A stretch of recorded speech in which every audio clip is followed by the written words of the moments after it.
supposed to do when they say material weaknesses. That's such a big part of their business, is overseeing their portfolio and making sure that the risk is manageable. It is kind of the thing that you are supposed to do when you're a bank. You take in deposits and you make loans, and you want those loans to be nice and sound, and you want to understand what's going on with them. One thing I wanted to ask you, Flagstar brought its own problems to the table, right? I mean, they had their own problems. Yes. The reporting that I did pointed to like a huge mess, Carol, but more like in the wake of the financial crisis. So you saw settlements with, remember MBIA? Remember all those? Yep. You saw settlements with, I think it was either Fannie or Freddie. You saw a settlement with the CFPB. Those were, I think, a little bit in the rearview mirror. The reporting that I had suggested that Flagstar was really getting stronger and stronger, but this story is not over. I'm not sure what we're going to learn about Flagstar. I'm not sure what we're going to learn about the signature deposits. I don't think that we're going to stop learning things about NYCB. But the Flagstar mess that I'm most familiar with is a little bit in the past now. All right, well, shares of New York Community Bank still higher right now by 15.2%. Quite a bounce back. Quite a bounce back, but still down 70% so far year to date. Again, it's the Bloomberg Big Take. It's one of the most read stories on the Bloomberg terminal. It's by Max Abelson. He's a Bloomberg News finance reporter here in our studio. Everybody check out this story. It just ties together everything we've been talking about for weeks when it comes to this financial institution. I always think when we're, at a moment of crisis or risk or concern about any entity or any industry, it's good to understand how we got there. So Max really lays it out. Max, thank you so much. Really appreciate it. Speaking of real estate, we're going to talk about REITs and real estate investment trusts. We've got a great guest coming up after the break. Hey, let's get a check on the latest world and national news. We got Amy Morris in the Bloomberg 99.1 newsroom in Washington, D.C. Hey, Amy. Hey, Tim, I'm here for you. Breaking news across the Bloomberg terminal. Arizona Independent Senator Kyrsten Sinema says she will leave the Senate at the end of this year. Sinema's decision to not seek a second term ends prospects for a turbulent three-way race in a politically competitive state. Now, on this Super Tuesday, President Biden and Republican Donald Trump are facing the biggest day of the primary campaign. Greg Vallier is chief U.S. policy strategist at AGF Investments and says this may be the end of the line for Republican challenger Nikki Haley. It's awfully hard to see her staying in. It's a battle, as you know, for delegates, and she's just doing very poorly on delegates. And she can claim that 30% of the party likes her and would vote for her, but that is not going to get her the nomination. And you can listen for our special coverage of Super Tuesday results tonight with Bloomberg's Joe Matthew on Balance of Power special. It starts at 8 o'clock tonight, Wall Street time. 2 weeks after a cyber attack hit the nation's largest health insurer, crippling its digital network, experts say it appears United Health Group may have paid the hackers $22 million in ransom. Cybersecurity expert Scott Spiro says that can set a dangerous precedent. It's like training a dog. The dog does something and it gets a treat and just does it again. United Health has not confirmed that payment. It was first reported by Reuters and by Wired. Global news 24 hours a day and whenever you want it with Bloomberg News Now. I'm Amy Morris, and this is Bloomberg.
It's 2:40 on Wall Street from Bloomberg World Headquarters. I'm Charlie Pellet. Lows of the day for the U.S. stock market right now. Right to the numbers, we've got the S&P 500 index trading lower right now. As I mentioned, lows of the day. S&P 500 index now down 59 at 5,071, drop of 1.2%. The Dow down 406, lower by 1%. The Nasdaq Composite Index down 308, a drop there of 1.9%.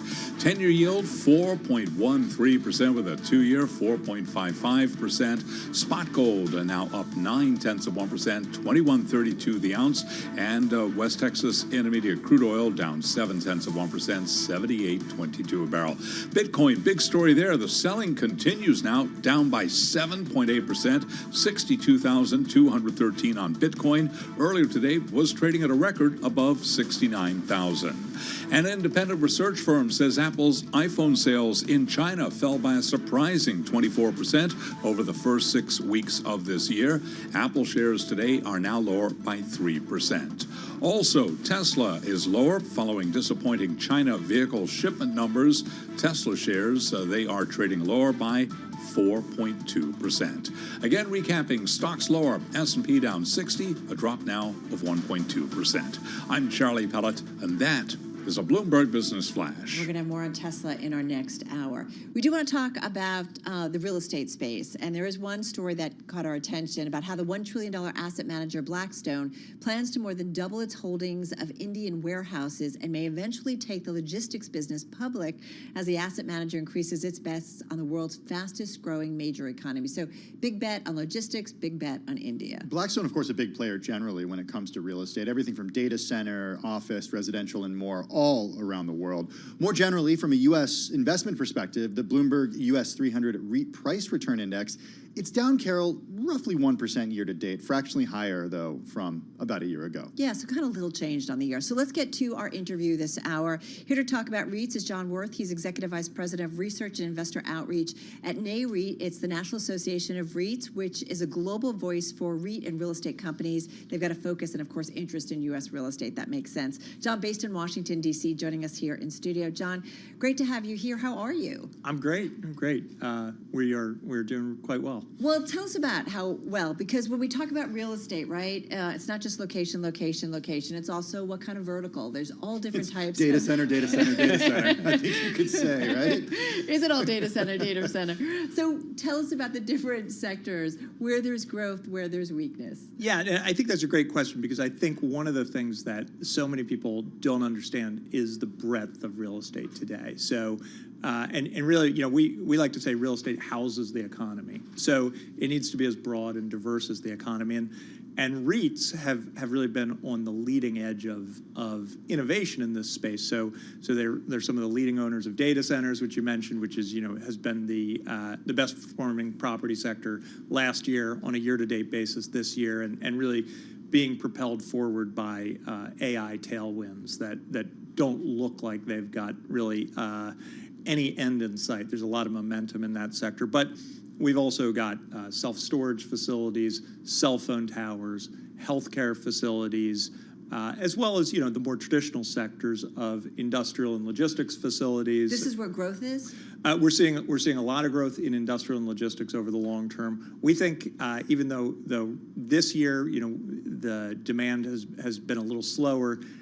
In the multifamily space, we're going to see we see those long-term tailwinds. Of course, in the cell phone tower space, lots of tailwinds, and then more broadly, the whole sector has really been doing quite well since we've sort of entered this period of a monetary policy pause. On a year-to-date basis, we're about flat, but if you actually go back to the end of October, REITs are up about 20% since then. Okay, more on rates in just a minute, Yeah. but what about where you're seeing weakness when it comes to all these different sectors of REITs that you talked about? We know data centers are certainly doing well with Absolutely. the AI frenzy.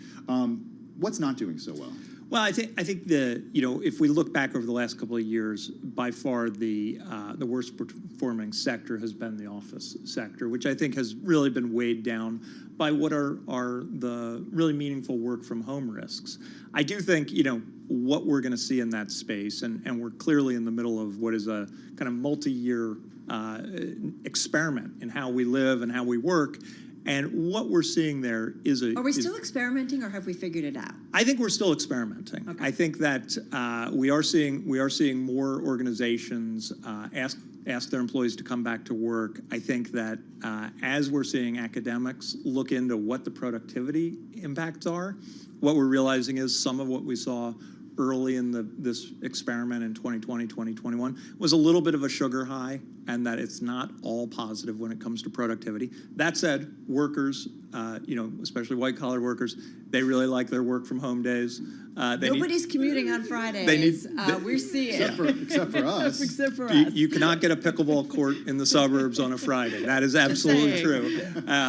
But I think it's still an evolution. And part of what we're seeing, and you certainly see this in New York, is it's a flight to quality. So if you own the high quality office space, which I think by and large that's where REITs have focused, in terms of demand, you're going to be in a pretty good place.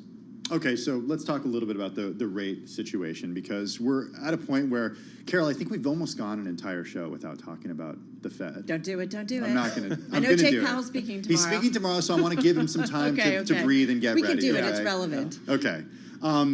When we're in an environment like this, where the entire market is on its toes about when is the Fed going to cut rates, what typically happens with REITs?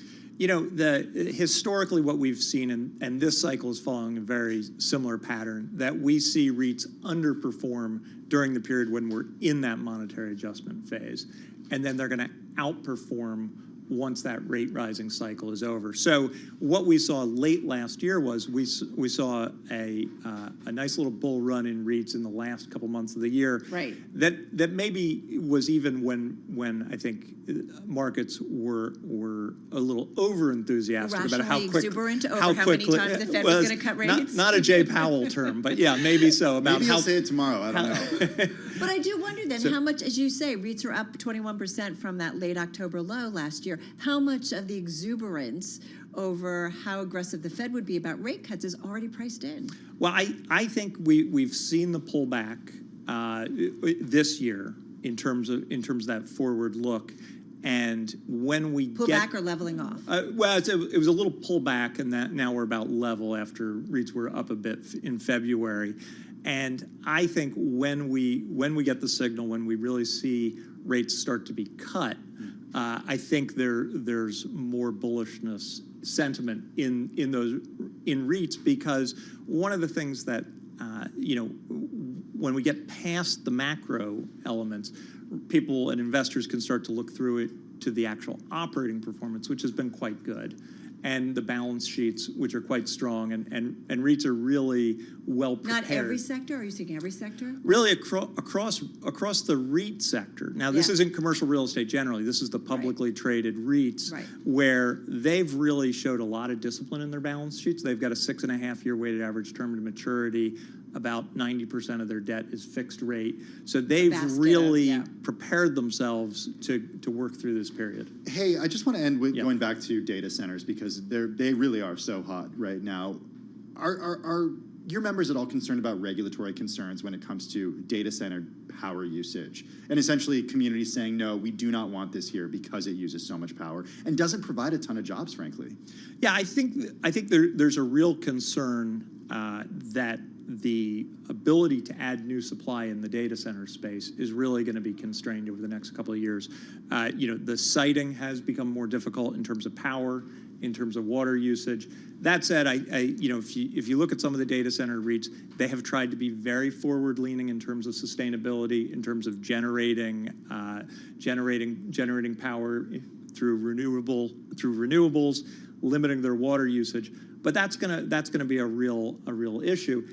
Now, that said, as an investor, that supply constraint can be a positive, and that's part of what I think is propelling the REIT stocks in that space, because they've been in this space. They have a well-established position in lots of facilities. Well, great to check in with you, and thanks for stopping by while you're in New York. John Worth, he's Executive VP of Research and Investor Outreach at NAREIT. Well, straight ahead, one more thing. Target out with earnings, and that's got the stock rallying. What we're interested in, though, is how the retailer is taking on Amazon and Walmart.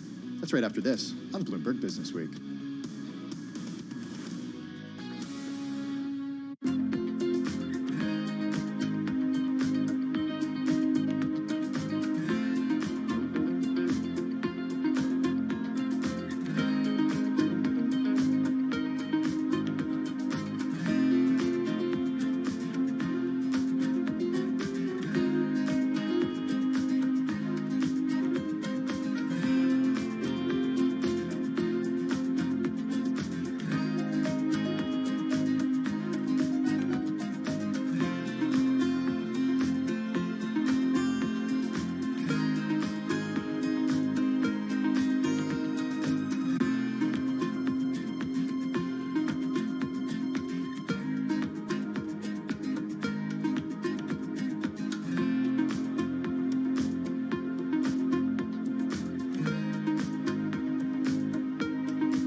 your company news headlines on Bloomberg Radio. From Bloomberg World Headquarters, I'm Charlie Pellet. Steep losses for the U.S. stock market right now ahead of the final hour of trading. 47 down 1.1%. NASDAQ Composite Index lower now by 2%. We've got the 10-year yielding 4.13%, 2-year 4.54%. More on the markets coming up in just a moment. But again, recapping steep losses. S&P down 63 now, drop of 1.2%. The investor group seeking to acquire Macy's is against the retailer's plans to close 150 stores. That is according to ArcHouse managing partner Gabriel Kahani. And in an interview on Bloomberg Television and Radio, he said today, quote, "We are not focused on store closures and, in fact, hope we get to close on the company before they close any stores." Macy's shares little change right now, down less than 0.1%. Target's fourth quarter profit beat estimates as the retailer continued its improvements in inventory management and said its decline in traffic slowed. Right now, we've got Target up by 11.9%. Among other retailers, Walmart up 1.5%. Macy's lower now by 0.1%. GitLab shares are plunging after the application software company gave a full-year forecast that is weaker than expected. GitLab shares now plunging by 21.2%. And among the names we'll be hearing after the close of trading today, cybersecurity company CrowdStrike. CrowdStrike shares down now by 7.1%. Again, recapping, we've got stocks selling off with the S&P now down 65, a drop of 1.3%. And those are our top company stories at this hour. I'm Charlie Pellet, and this is Bloomberg.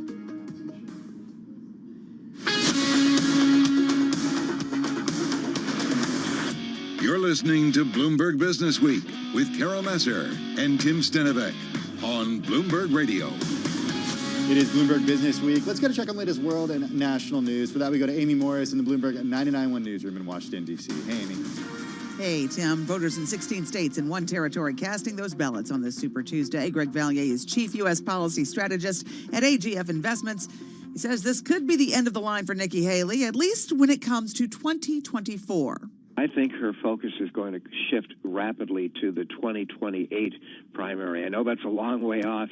We haven't even had these primaries, but I think that she would realize, as Ronald Reagan did, by the way, in 1976. Reagan said, all right, I'm not going to run, and then he waited until 1980, and he won the presidency.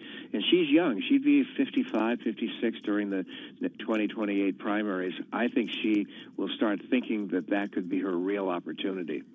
Joe Matthew and Kaylee Lines co-host a special edition of Balance of Power. That starts tonight at 8 on Bloomberg Radio and YouTube. Just search Bloomberg Podcasts. 2 weeks after a cyber attack hit the nation's largest health insurer, crippling its digital network, experts say it appears United Health Group may have paid those hackers $22 million in ransom. Cybersecurity expert Scott Spiro says with Bitcoin, everything's out in the open. The smoking gun, so to speak, was a publicly visible $22 million transaction on Bitcoin's blockchain. United Health has not confirmed the payment, reported by Reuters and Wired. Global news 24 hours a day and whenever you want it with Bloomberg News Now. I'm Amy Morris, and this is Bloomberg. Tim and Carol. Thank you so much for that update, Amy. Really do appreciate it. Tim Stenovec and Carol Master live from New York. Carol, this story getting my attention earlier today. I think getting your attention too. We're going to talk about the markets. Okay, that sounds good. Just to get a little bit into kind of the run, we are going to talk about that story though too, because it's bucking the overall trend. But overall, the trend today, as you heard from Charlie, is a downward trend. And you've got equities at our lows of the day, the selling momentum picking up in the last 15, 20 minutes. The NASDAQ down about 2%, 327 points to the downside. Dow Jones Industrial Average down 1.2%, 467 points to the decline, and the S&P 500 down 1.3% right now. And Tim, if you look at the major industry groups in the S&P, almost all are down. Yeah, taking a look at what's dragging shares lower of the index, Microsoft down 3.3%. We got other big tech and consumer discretionary players, Apple down about 2.9%, Amazon down 2.3%, and then Broadcom, Carol, down 4.7% along with Tesla. Yeah, the S&P 500 Information Technology Index, which includes a lot of these tech names in particular, your worst performing major industry group. There are 11. It is the worst performing, down about 2.7% as a whole. What's interesting is we just talked with our Gina Martin Adams about some of the valuations of these big mega cap names, tech names in particular, and she said, well, the fundamentals, don't be concerned about the equity valuations. It's not like 1999 or 2000 when there weren't a lot of fundamentals, there weren't a lot of earnings in a lot of those names, and there are today. But nonetheless, right now, investors, we've seen it run up, and they're pulling back off of some of those record levels. I'm glad you said we've seen it run up. Look, it is notable that we're down 2.2% on the NASDAQ 100 right now, down 1.3%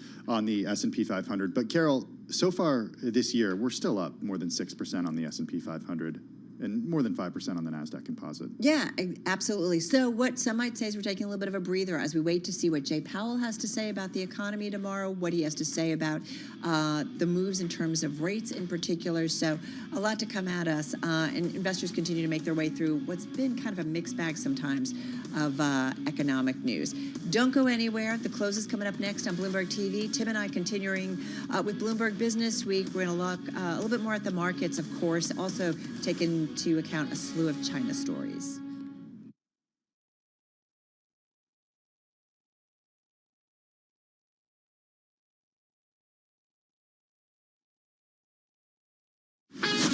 This is Bloomberg Business Week.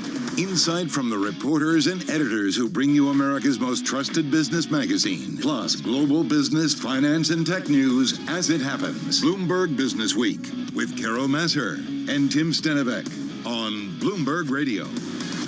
And a very good afternoon, everybody. We're just about 1 hour away from the closing bell. And top of mind right now is the selling is steepening on Wall Street. We're at our lows of the session.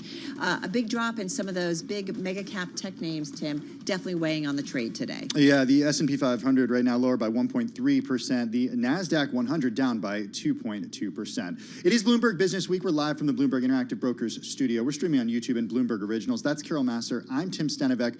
Carol, a big part of the story today that we're talking about, not necessarily having to do with the entire markets, but with the second largest economy, is a slew of stories all about China. Yeah, absolutely. As we focus on what's going on in the U.S. market, there's been a lot of stories and concerns about what's going on in China and the impact on some names like Apple. iPhone sales slumping there, AMD hitting a roadblock.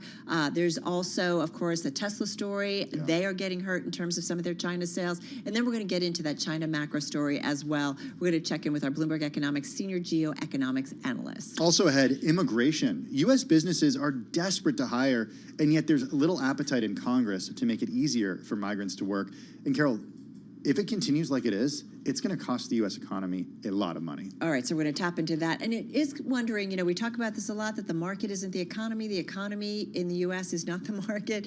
Having said that, we're going to get a check on maybe the higher end of the U.S. economy. We're going to talk to the president and CEO of Sentient Jet, what he has to say. Hey, you're saying that what goes on with private jets is not necessarily what happens in the real world? I'm not going to draw that correlation. Okay. And perhaps not unrelated, you know what doesn't go so well together? Climate change and nuclear waste. All right, we got a lot on tap the next couple of hours, and markets there front and center. So let's get a check-in with Charlie Pellet. Break it down for us once more. All right, Charlie. It is Super Tuesday, not such a super day on Wall Street. In fact, lows of the day right now. Got to keep it locked into Bloomberg Radio right through the close and beyond. S&P tumbling 66 points right now, down by 1.3%. Right to the numbers here with the Dow Industrials down 483 points, a decline now of 1.2%. The Nasdaq Composite Index down 323, now lower by 2%. Nasdaq 100 Index, full of those big tech names, down 2.1%. 10-year yield 4.13%, with a 2-year that's now yielding 4.54%. Gold higher on the day now, up 0.8%, $21.30 the ounce.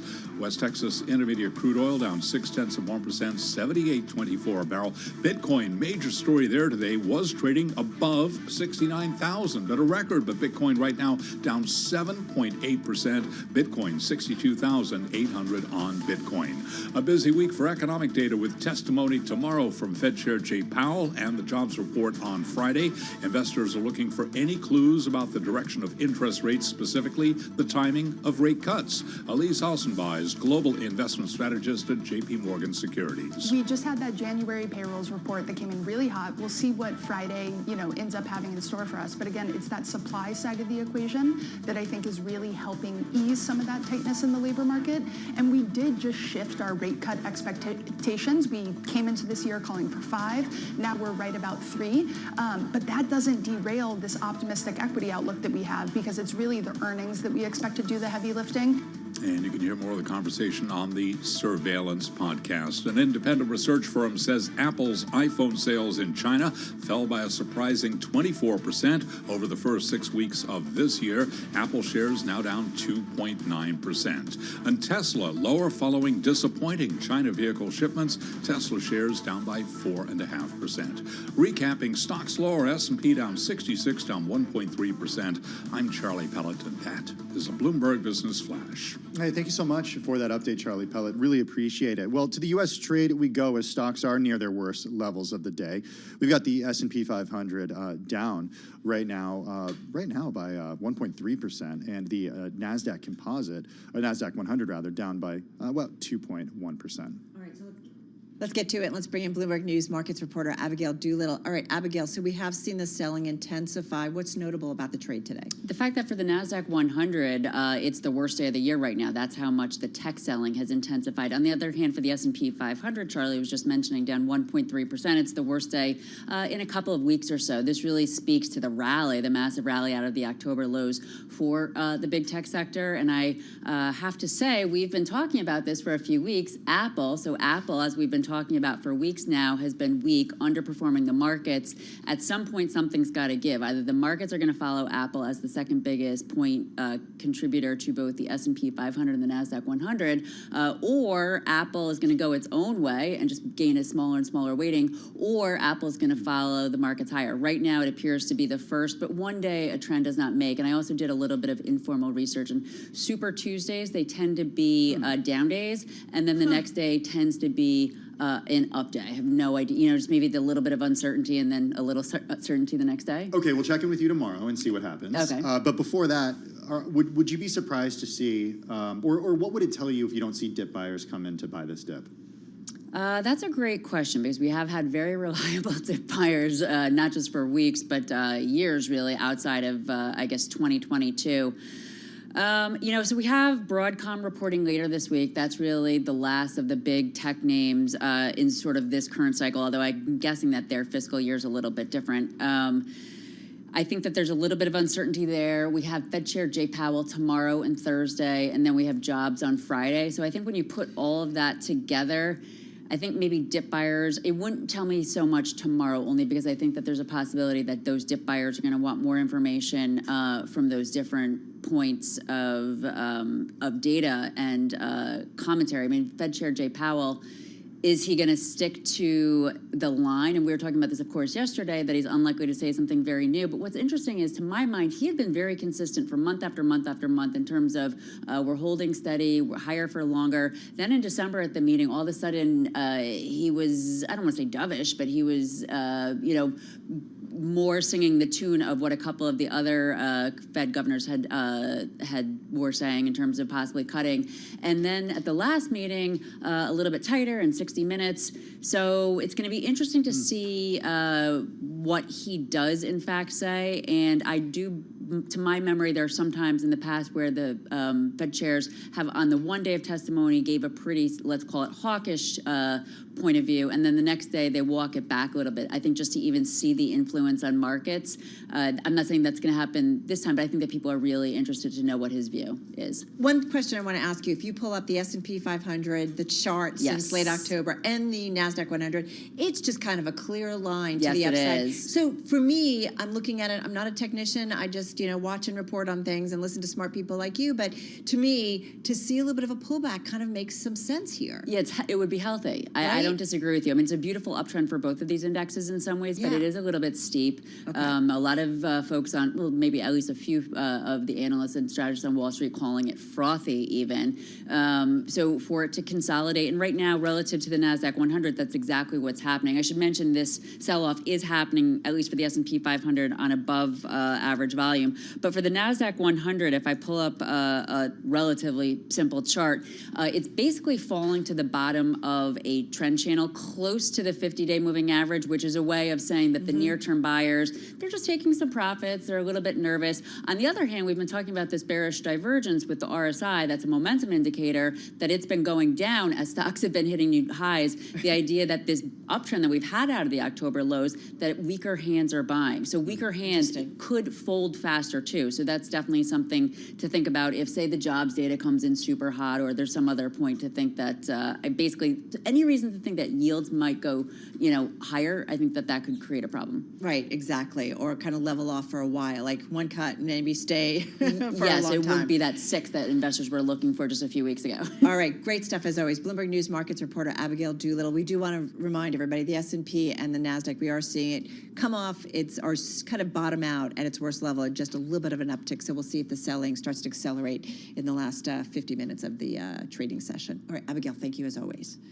Well, it feels like a big drop of stories with the China connection today, Carol. We got the Apple story. Shares of Apple are lower by 2.8% right now after we got some news that iPhone sales are hitting a slump there. AMD hitting a roadblock and selling an AI chip that's tailored for the Chinese market. And Tesla shares down following disappointing China vehicle shipment figures. We're going to have a little more on that later this hour. Absolutely. And you do wonder how all of this maybe kind of is explained in the market trade that we are seeing here in the U.S. right now, and just talked about with Abigail.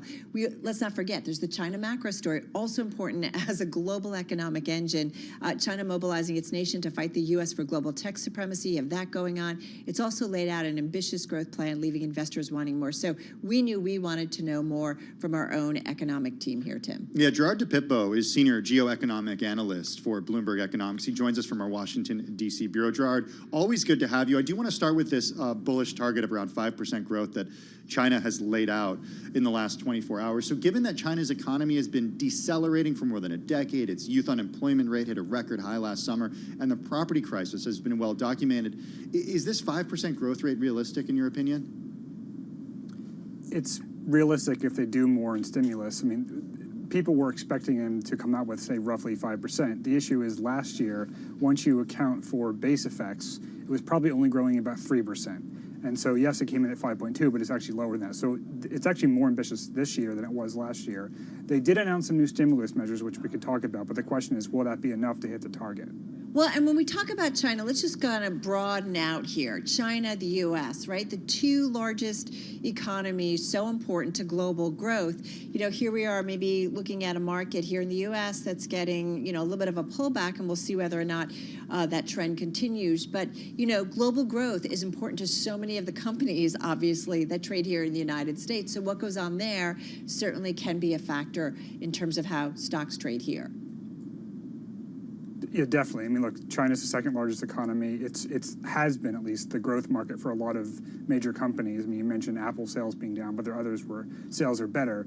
And I think what markets are reacted to with China is some were hoping that there would be more detail in terms of what the actual stimulus measures are. So there's the question of, is it big enough, but also what kind of stimulus are they doing? So they talk about stimulating household consumption, for example, but there's very few details on any new policies, and it's not clear that anything's really changed. So you can just talk it up, but that's not enough.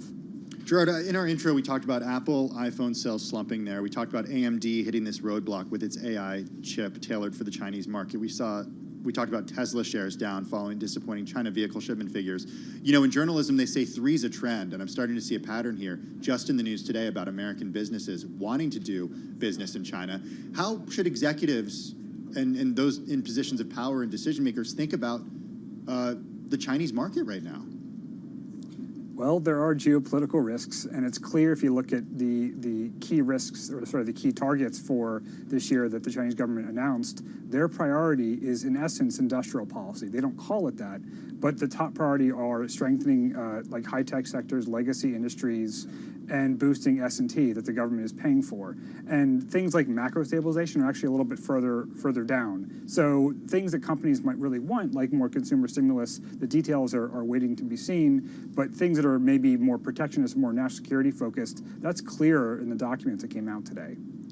Yeah, it's interesting. I mean, I feel like, Gerard, the story is an old one at this point. We keep, expecting the Chinese economy to turn around. That was expected to be the story last year. It didn't play out. We expect it maybe this year, despite, they've got growth, right? But I think everybody's expecting more.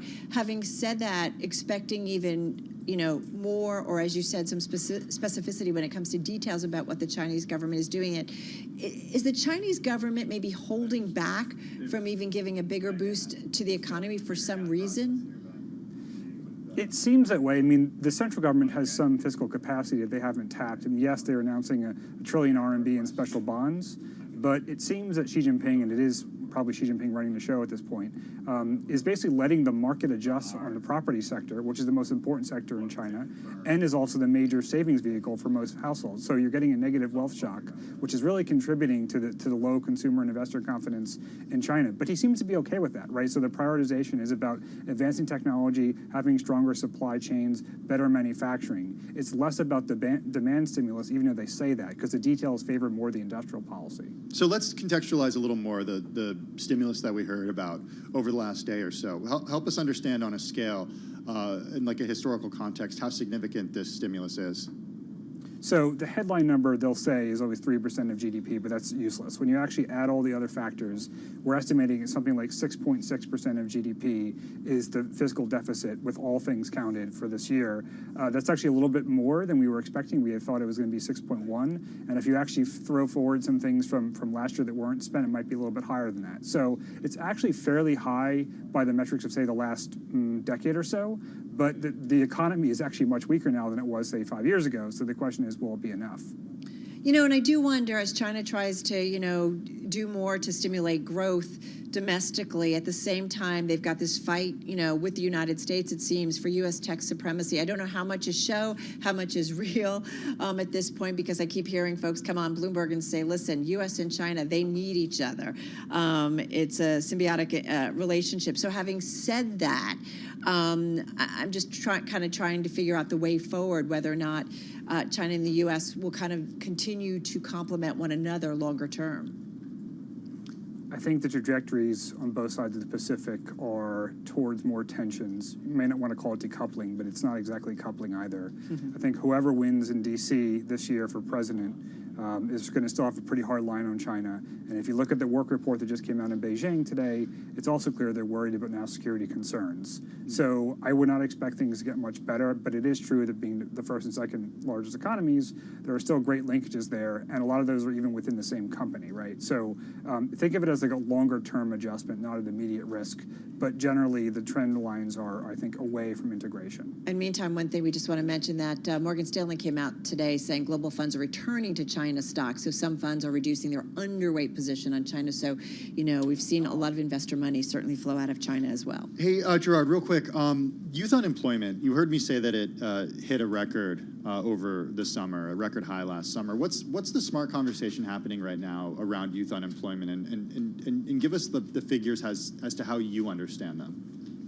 Well, so they stopped reporting it, then they've reported it again with a new methodology where they essentially took out the way they handle students. It seems to be still quite high by international standards, but that doesn't seem to be salient in what's in the work report documents. They talk about stabilizing employment, but it's much further down. I think a lot of that is going to be downstream of just the general macro conditions. And again, the one thing to focus on the Chinese domestic economy is the real estate sector. And frankly, to me, that was the part that was most surprising in the documents, because it's like Section 8A in the NDRC document of what the priorities are for this year, whereas I would have made it 1A if I were advising Beijing. Wow. Okay, that's interesting to hear. One more question on youth unemployment, because this is really interesting to me. If we think about this from the context of like disruptions, to what extent are we concerned about that? Like social disruptions? Yeah, exactly. that's something that people throw around in the China case. Yes, there's always been some labor protests. I think the Chinese government has gotten very good at security services and monitoring social media in general, any unrest like that. I'm not that worried about it in any systemic sense, but I think it does sort of contribute to the lower consumer confidence in a sense of malaise or lying flat, as they call it in China. Yeah. And the longer that persists, it's sort of lost opportunity, lost income, lost wealth, and it has a lingering effect on the economy. All right, Gerard, really appreciate you taking the time and joining us this afternoon. Gerard DePippo, Senior Geoeconomic Analyst for Bloomberg Economics, joining us from our Washington, D.C. bureau. All right, good macro check on China and certainly the connection between China and the U.S. relationship. Having said that, want to go back to the market, specifically watching what's going on in the trade. You've got the S&P down about 1.4%, the NASDAQ down about 2%, and a name that's certainly come up on our radar is AMD. Stock was down about 3% at its lows today, now down about 1.3%. Bloomberg reporting that U.S. officials have told the company that the artificial intelligence chip that it tailored for the Chinese market too powerful to sell without a license. So ensnaring another American semiconductor company, again, perhaps, in Washington's crackdown on exports of advanced technologies, Tim. Hey, for more, we turn to John Vinn, Managing Director and Equity Research Analyst at KeyBank Capital Markets. John joining us from San Francisco, where he's at the KeyBank Capital Markets Emerging Tech Summit. John, before we get to the specifics of AMD, which is certainly one of the companies you cover, I do want to get your thoughts on this market sell-off, especially on the tech side. How are you interpreting the weakness that we're seeing today? Yeah, I think there's a number of different factors that are coming into play. Obviously, the geopolitical tensions with the China restrictions on AMD and MI300X. Obviously, AI has been one of the kind of leading drivers of the semiconductor industry. You also have another, reports out that iPhone sales are down over 20% in the China market, and obviously that's been a big driver of semiconductor spend out there as well. So there's just a lot of headlines out there that are just kind of impacting the semiconductor market at this point. Is there any of it, though? Okay, so semiconductor. But I mean, in overall, the tech trade here, do you think the markets, considering the run-up that we've seen, certainly if you look at the NASDAQ 100 this year, it makes sense to see somewhat of a pullback here, or a little bit of a kind of maybe revaluation in terms of the run-up that we've had? Sure, absolutely. I think what we're just seeing here is just a little bit of pullback, just given how strong the overall tech markets have been, and obviously, semiconductors have been a big part of that. So it does make sense that just given the headlines and some of the concerns that we're seeing today, it does make sense that we're seeing a little bit of a pullback. Let's remind everybody, the stocks is up 16% this year, so quite a run-up. So, I mean, John, is it healthy to see a day like today, or does it concern you? I'm not overly concerned. Obviously, it shouldn't be a surprise that, iPhones are kind of not doing as well in the China market, right? Yeah, we've been talking about it for months. Yeah, it's been weak, and obviously we know Huawei's kind of back into the market, and obviously we've been seeing signs over the last several months that they've been gaining share at the expense of Apple, and on the AMD front, that shouldn't be a surprise either. I'm not really overly concerned about it. If you think about AMD's positioning there, they're coming from zero share in the AI market, and most of their share and revenues that we expect this year are expected to be really non-Chinese driven. It's really going to be driven by all the major hyperscalers that are more North American based, and less. We see them less dependent upon the China market, at least in this early part of this AI cycle for them. Yeah, and if I look at the stocks today, while it looks like every name, all of the 30 names in the Philadelphia Semiconductor Index are down today, John. NVIDIA is doing the best, just down about 0.4%. AMD is the third best, but it's still down about 1.6%. So definitely outperforming what we're seeing more broadly. Let's go to NVIDIA, right? Best performing name in the S&P 500 last year. Best performing name in the S&P 500 again this year. What are your expectations realistically that this one will continue to outperform, and fundamentally it has the reasons why? Yeah, we absolutely still believe that NVIDIA is well positioned to outperform the semi market. Right now, obviously they are the clear major beneficiary of the investment we're seeing in generative AI. We're here at the Emerging Tech Summit Conference, and one of the trends that's very clear here is that AI is being embedded into literally every application and end devices out there, right? It all started in the data center with the training of these large language models.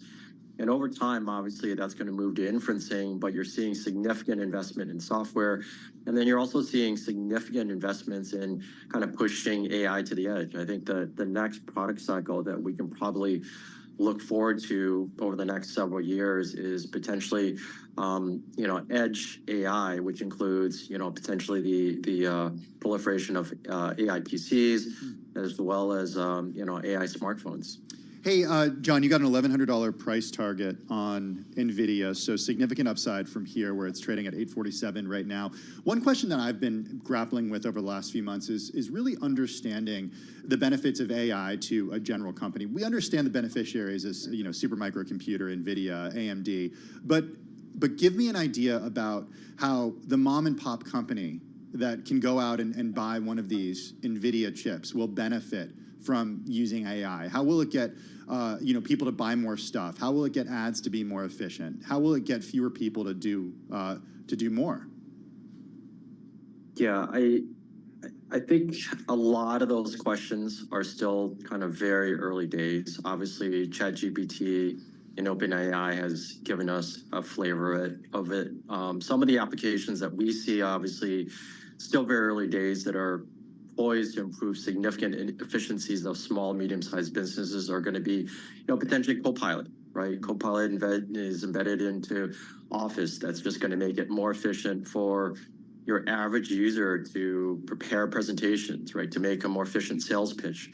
And then also, again, I talked about these edge AI devices and endpoints such as AI smartphones. I think one application that we potentially see and have heard about it, and Qualcomm, one of my other covered companies, has talked about, is like real-time translation, right? So today you can use Google Translate, but there's a latency issue, right? So if you enter in a phrase, it has to go to the cloud and then it comes back.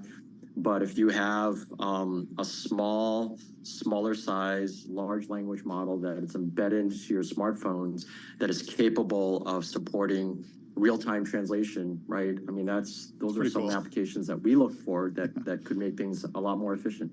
Yeah, that would be really useful. Cool. Hey, John, promise that we can check in with you after the conference and either come on by our studio or we'll hook you up remotely, because I'd love to talk more about what you're hearing and making the connection between kind of all the stuff that's out there, especially in the AI space and the semiconductor space, and how we kind of ultimately put it all to work. So thanks so much for taking time for us. Of course, John Vidd, he's Managing Director, Equity Research Analyst over at KeyBank Capital Markets, joining us from San Francisco, where he's at the KeyBank Capital Markets Emerging Tech Summit. Really from San Francisco back here to New York City for a check on the trading day and business news. Here's Charlie Pellett. Hi, thank you very much. It's going to be very interesting to see how things shake out. 35 minutes to go ahead of the closing bell. Lows of the day right now on the S&P down 71, 5,059, a drop right now of 1.4%. Right to the numbers, we got some fast-moving markets here with the Dow down 513 now, a drop of 1.3%. Again, the S&P bears repeating, down 1.4%. The Nasdaq Composite Index down 2.1% right now, lower by 333 points. 10-year, 4.13%. The 2-year, 4.54%. Spot gold up 0.8%, 21.30 the ounce. West Texas Intermediate crude oil down 0.7%, 78.16 a barrel. Bitcoin now down almost 7%, 62,840 on Bitcoin. Did trade above 69,000 at a record earlier in the day.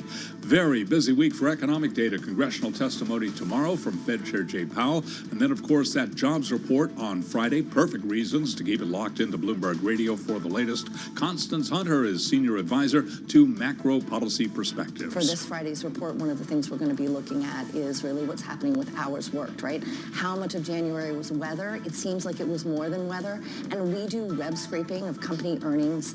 And what we see both in the data and the comments is that firms are actually using hours to continue with labor hoarding, right? They don't want to lay people off, but they don't have as much work for them to do. And you can hear more of the conversation on the Surveillance Podcast. Download it wherever you get your podcasts. The investor group seeking to acquire Macy's is against the retailer's plans to close 150 stores. That is according to ArcHouse managing partner Gabrielle Kahani, who spoke earlier today with Bloomberg Radio. Macy's shares, they're down 0.2%. Target on a down day for the rest of the market. Target shares up now by 11.2%. Fourth quarter profit beat estimates among other retailers. Walmart up by 1%. That's a Bloomberg Business Flash. Thank you so much for that update, Charlie Pellet. Really do appreciate it. Well, it's time for another edition of Bloomberg Plugged In. It's your weekly look at EVs. And we got to start with Tesla, Carol, because it's another down day for Tesla stock. Shares down 4.3% as we speak. It dropped more than 7% yesterday. We've talked about it a lot over the last couple of hours. Disappointing China vehicle shipment figures. Also of note, the company stopped production at a factory outside of Berlin and sent workers home after suspected arson at a nearby electricity tower caused power failures throughout the region. So challenges for Tesla on multiple fronts. Yeah, totally. And speaking of challenges, Tesla's lost more than a quarter of its value just this year at a time when the S&P 500 is up more than 6%. For a little bit of context and perspective, Elon Musk, by the way, it's not just a company story, it's a wealth story because he's lost his perch at the top of the Bloomberg Billionaires Index. He's now the second richest person in the world. Don't start crying because he's still doing okay. Behind Jeff Bezos, thanks to Tesla's slide this year. But it's a big change this year because of this drop. Ed Ludlow is co-host of Bloomberg Technology on Bloomberg TV. He joins us from our San Francisco bureau. Ed, I do want to start with Tesla and the challenges that the company is facing. How would you describe where Tesla is March 5th of 2024 in the context of the stock slide that we've seen this year? Yeah, Tesla is still the market incumbent for battery electric vehicles, and on a full-year basis, it's still the biggest seller of EVs in the world. But if you think about all the stories out there that we can get into, what's happening in China, in the short term, what's happening with their plant in Germany and Berlin, the attitude of investors is they're kind of reassessing growth and looking at growth risks for this company going forward. And everything's kind of telling them, whether it's direct data about Tesla or indirect data about its peers, that the growth picture for that company probably won't be as good in 2024 as the company had outlined or as analysts had hoped. You know, like, I have to say, lo and behold, I feel like we've all laid it out. We said competition was coming. Is that just the story here? That there is now, you know, Tesla kind of owned the space to themselves for a while. There's a lot of competition out there. In specific markets, maybe, like in China, as we say on this slot every week, there are many more models offered by many more players. And the China data is an interesting kind of jumping in point because on a month-on-month basis, the number of vehicles that Tesla shipped from its Shanghai plant was down about 16%. On a year-on-year basis, down 19%.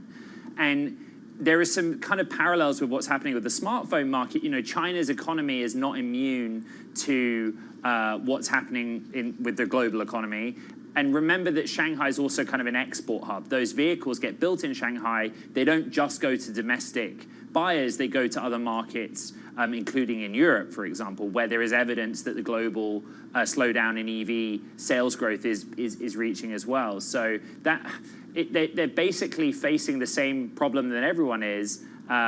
And you know, if you look at NIO's earning estimates or BYD, right? We lauded BYD for being better than Tesla in the quarter gone, but they're also warning us about the same things. Other times when Tesla has struggled, Elon Musk has been very public about it. He's talked about the, sleeping on the factory floor during the Model 3 production fiasco back in 2017/2018, Ed. He's held. Welcome to the digital age. Are you struggling to stand out here? Don't worry. Meet Blue TV, who is your digital superhero. Blue TV is a multi-purpose online media network that also provides digital marketing services. We are based in Islamabad, Pakistan. We are expert in creative marketing, social media and digital marketing, search engine optimization, web design, page rank, and SERPs, video editing,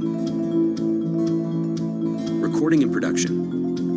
So, what are you waiting for? Pick up the phone and call or WhatsApp Blue TV on given number, or visit our Facebook page at facebook.com/blue.online.tv. With Blue TV, your business growth will be skyrocketed. Last quarter. Oh, yeah. And it wasn't a surprise that he went there with rates and what's happening in terms of central bank policy, because it does genuinely impact the consumer, along with this idea that maybe the first adopters have been and gone.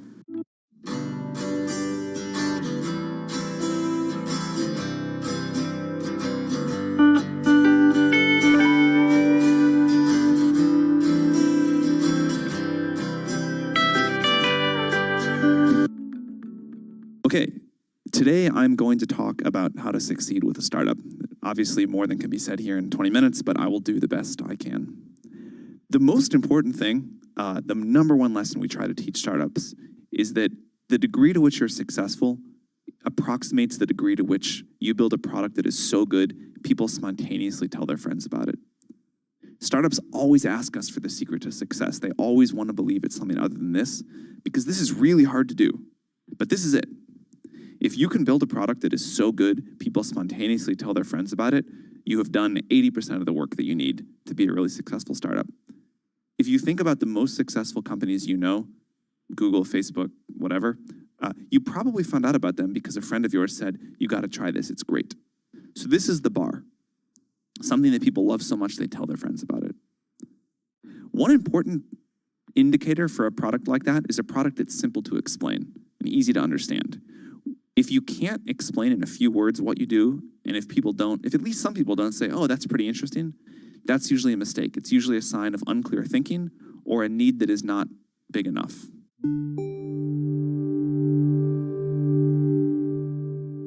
Politically competitive state.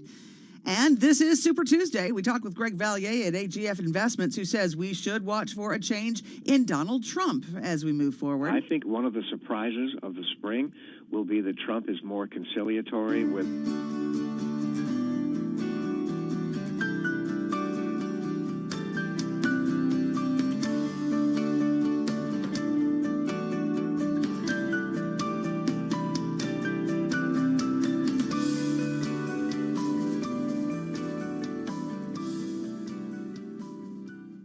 From the UK, and I'm the inventor of the Gel Razor, and today I'm looking for an angel investor to fund my project, the Gel Razor, whether that's a working concept and working prototype or manufacturing possibilities with investment, or to get me a licensing deal secured.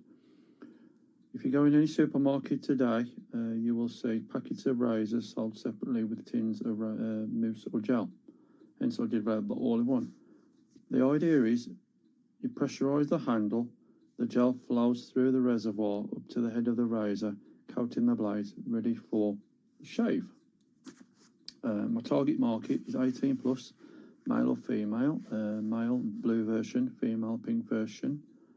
What I'm looking for in an investor is someone who's passionate, determined, shares my vision. That's an important step for me, and willing to succeed as I want it to succeed myself. Patented in the UK in 2021 September. With copyright protection, I have a logo for the Gel Razor, which you will see on my LinkedIn profile. Currently working with a company in the US who have done me a lovely sell sheet. Big up to them guys. So if you're interested, contact me on LinkedIn profile, Paul J. Gwilt, GWILT, or email me at mufc219@gmail.com.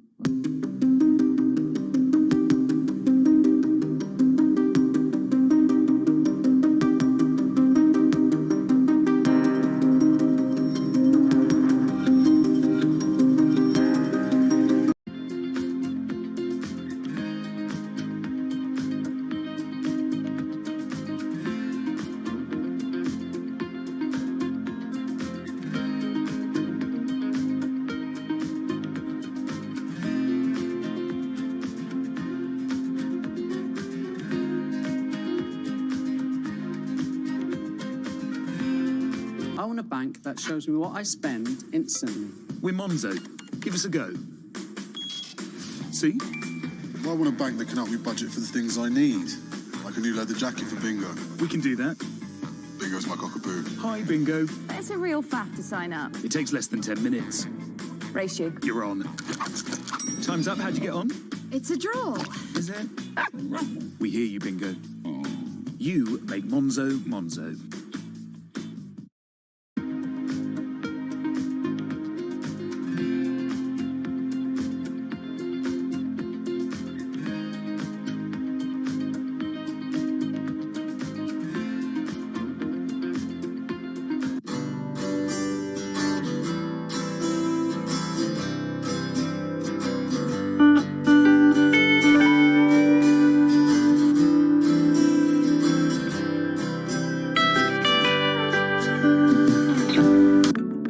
Another thing that startups need to look for is a market that is either started to undergo or is soon going to undergo exponential growth.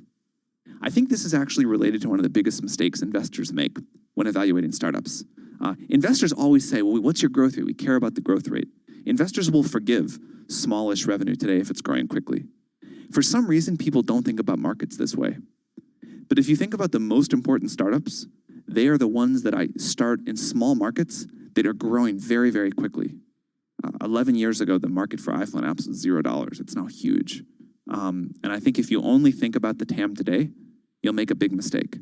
What you really want to do is identify a market that's going to grow every year and be able to ride that up elevator.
Bloomberg World Headquarters. I'm Charlie Pellett. 3:40 on Wall Street right now. 20 minutes to go ahead of the closing bell. Steep losses for the U.S. stock market. We are off session lows, but still a down day across the board.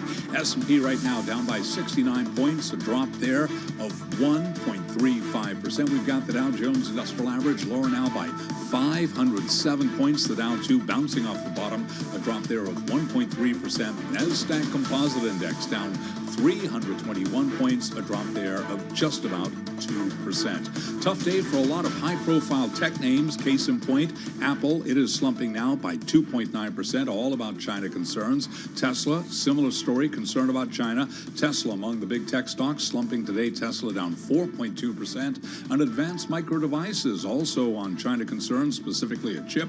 We have got AMD down now by 1.2%. Again, the NASDAQ 100 index down 395, lower by 2.2%.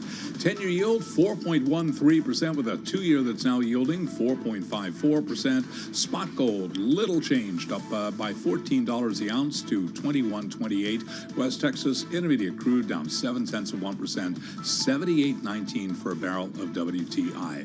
Bitcoin, big story today. Right now, Bitcoin slumping 8.7% with a 61,000 handle once again. Got to keep in mind that earlier in the session, Bitcoin Bitcoin was setting a record, trading above $69,000. That drop bears repeating. Bitcoin now slumping by 8.8%. Again, recapping, selling across the board, very close to session lows. S&P down 70, a drop right now of 1.4%. I'm Charlie Pelleton. That is a Bloomberg Business Flash.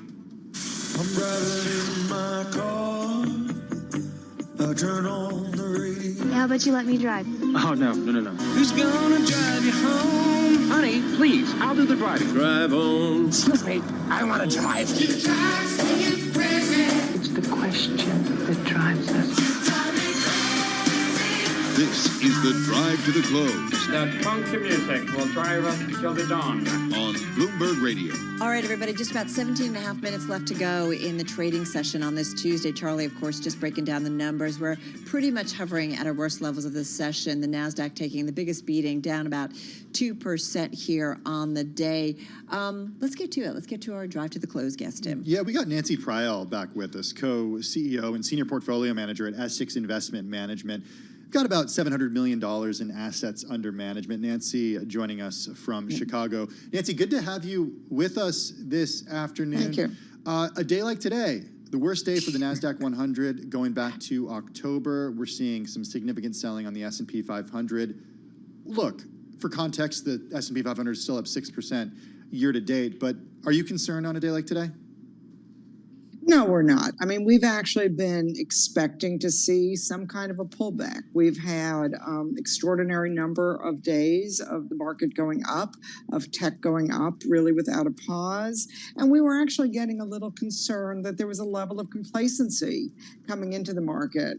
As we know, nothing goes up in a straight line. And so this, we think, is a pause that refreshes.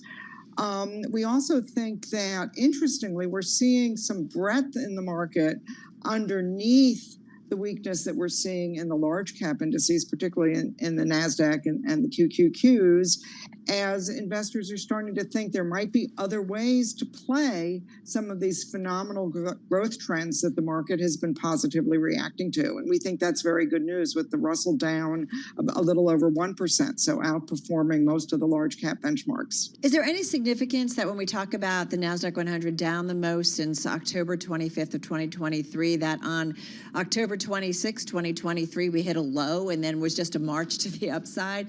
Like, I always technicals, whatever, or how investors look at things. Is there anything significant in that, or is it just a coincidence? At this point, I would say it's just a coincidence. I don't think that this is going to be a one-day V-shaped back. My guess is that we're going to see a period of churning here.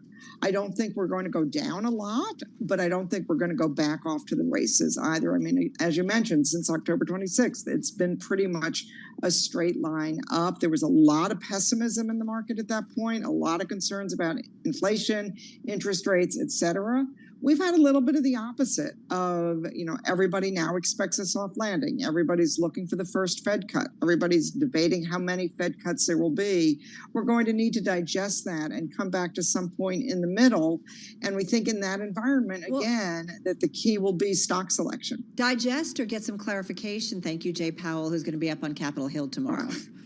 Well, both. And we don't expect Mr. Powell to say anything that will be particularly clarifying. We think he will hedge his bets as they remain data-driven. So, we are optimistic that it really is more a period of digestion than clarification. Just we don't expect the first Fed cut before June. And we think the market is going to come to that. And at that point, when the Fed does cut, hopefully it will be a positive surprise to the market as opposed to something that's already been discounted in the market. So we think we can go sideways here for a while. And again, companies who can outgrow expectations will be with attractive valuations will be in a position to thrive even in that environment. Are you buying today? Do you see today as a buying opportunity? We are selectively buying, not necessarily the things that are getting hit the most today, though. Again, we are looking at companies that have not yet been fully discovered, fully recognized by Wall Street. where those opportunities are just starting to emerge, maybe where there's been a recent earnings report that was better than expected. And so those are the names we would be buying in this kind of an environment, as well as the names we were buying yesterday as well. Well, it's funny because, we focus on, obviously the overall indices and what they're doing, and we're just, we've come off, we're bouncing a little bit off at the bottom here. But having said that, a name like Target is up 11% today, your number one performer in the S&P 500. This has to do with its earnings results. I mean, companies are discretionary companies, I should say, investors are, they kind of weed through and look at the fundamental story, right? And they are willing to buy even on a downward day. That says something. That does say something, and that actually is a little bit of a change in the market from where we had been, where it was there was much higher correlation. Everything was moving together. It was risk on or risk off, interest rates up, interest rates down. What we're starting to see again is some of that broadening, where investors are looking for those individual, either those individual stories, those individual stocks, or even maybe some individual themes that can report better than expected, where it's not yet fully discounted in the price of the stock. Seen that with Target. We've seen that with a number of other companies in this reporting season as well. Okay, so you mentioned soft landing. You came on with us back in August, I believe, and you said that there was likely going to be a soft landing. I imagine you have even more conviction now?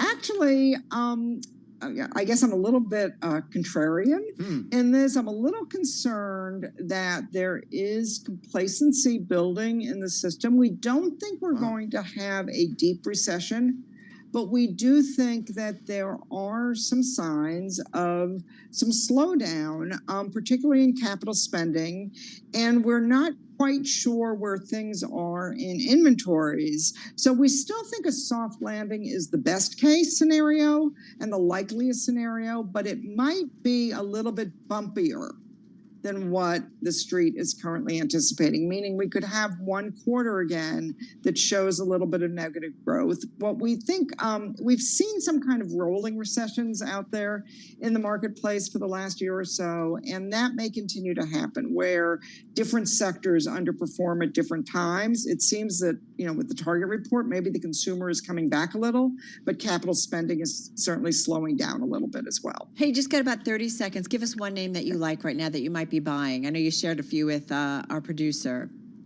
Yeah. So a company that reported fairly recently that we still really like is a company called Docebo.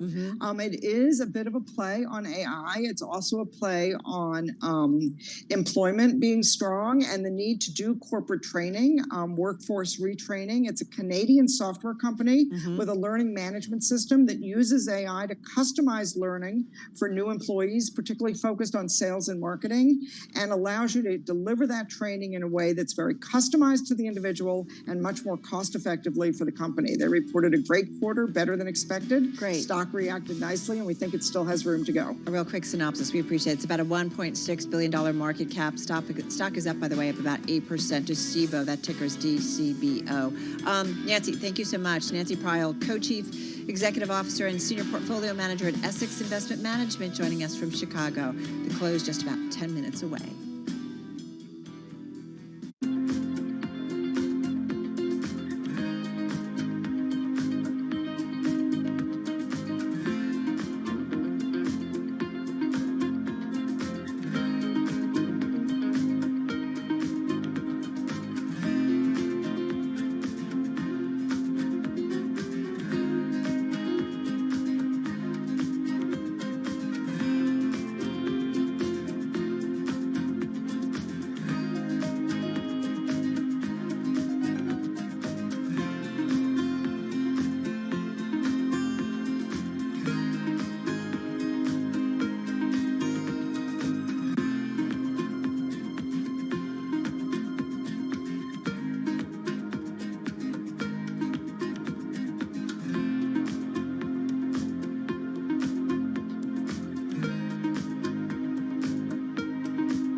trading. We will be hearing from the cybersecurity company CrowdStrike among the stocks reporting earnings today, reacting to earnings. GitLab, that stock is plunging by 21%. Walt Disney shares have erased losses. They are gaining after CEO Bob Iger said he is extremely confident that the company's direct-to-consumer business will be profitable by the fourth quarter of 2024. Today, we've got Bob Iger speaking at a Morgan Stanley event. Apple shares are trading lower today. iPhone sales in China fell by a surprising 24% over the first 6 weeks of the year, according to independent research that may stoke fears about worsening demand for the marquee but aging device. Pierre Ferragu is head of technology infrastructure at New Street Research. He has a neutral rating on Apple and a price target of $175, and he spoke this morning on surveillance. The overall smartphone market in China is weak, down 7%.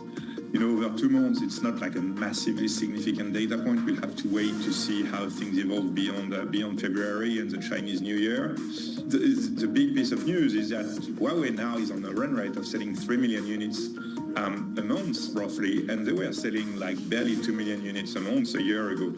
And you can hear more of the conversation with Pierre Ferragu on the Surveillance podcast. You can download it wherever you get your podcasts. News now about retailers' earnings, specifically Target's fourth quarter profit beat estimates as it continued its improvements in inventory management and said that its decline in traffic slowed. Today, Target shares advancing on a down day for the rest of the market. Target up by 11.5%. Walmart, among other retailers, up 1.3%. Macy's down 0.7. And those are our top company stories at this hour. I'm Charlie Pellet, and this is Bloomberg.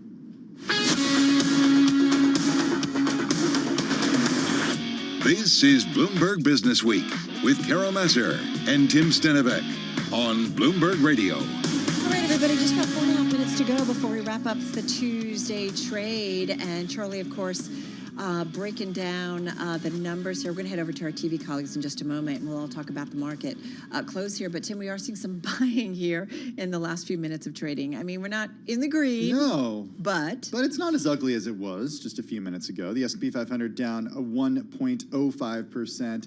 The NASDAQ 100, which was having its worst day going all the way back to October, down 1.86% as we speak. Still the most since January 31st, Carol. yeah, so significant. Yeah. But, and we talked to Abigail Doolittle earlier, who watches the markets for us. I mean, we did see higher volume, so some conviction behind some of this selling. But it is interesting that Some here late we day are. dip buyers? Is that what's going on? Is that what I see? If you believe in the conviction of some of these names and you believe in the fundamentals, which is kind of how we started our broadcast, talking with Gina Martin Adams, especially about some of the big mega cap tech names that have really rallied in a big way and helped provided overall support to the overall equity trade, that if you believe in the fundamentals, and she looked at the valuations and she said this is not like 1999, 2000, when you had a lot of names that didn't have earnings and didn't have fundamentals to back the run-ups. Well, let's look in the NASDAQ 100 because we're still seeing shares of the big tech players drag down the major indices, whether we're talking about the S&P or the NASDAQ 100. Microsoft down about 3%. Apple down on China weakness about 2.8%. Broadcom down 4%, and Amazon down about 1.9%. Yeah, and if you're a semi-name, you're probably down on the day, although we just saw NVIDIA go into the green right now. It's just up about 0.8%, but there's 30 names in the S&P, in the Philadelphia Semiconductor Index, and 29 to the downside, one, NVIDIA, just showing its gains of ground. You've been kind of burned a little bit, right, by... Wasn't AMD one of your... Yeah, one of my It's a decliner again, but barely. AMD, it's barely a decliner. I switched it out. You're going to have to stay tuned to find out what I chose. If you take the hood off, look under the hood of the NASDAQ 100, we see 20 stocks in the green, and then we see 81 in the red. NVIDIA, the best performer there on a points basis. On a percentage basis, Baker Hughes up 2.4%. Yeah, and pretty broad-based selling we saw, but now we're looking at three groups in the S&P 500, three major industry groups out of 11 that are actually back in the green. So again, some buying here. A few minutes to go, just about 2.5 minutes, folks, and we are definitely bouncing off our lows, but still mostly lower across the day. Over to our TV colleagues, that's because Beyond the Bow, it starts right now.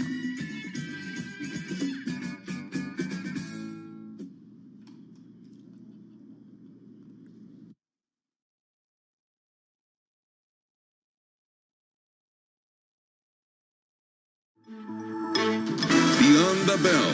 Bloomberg's comprehensive cross-platform coverage of the U.S. market close starts right now.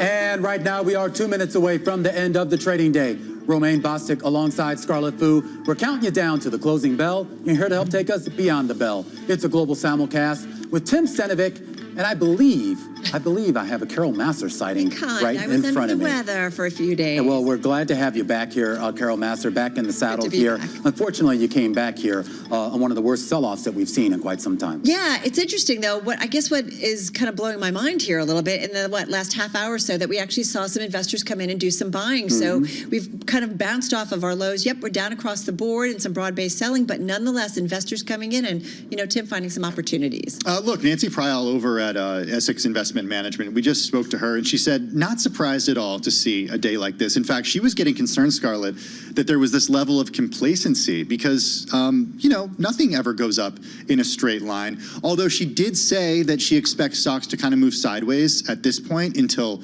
June when we do get what she believes will be the first rate cut from the Fed. Until June, moving sideways. So that's going to be some pretty big swings in the meantime. Yeah, Churn, some churn, yes, exactly. I'm looking at the Magnificent Seven.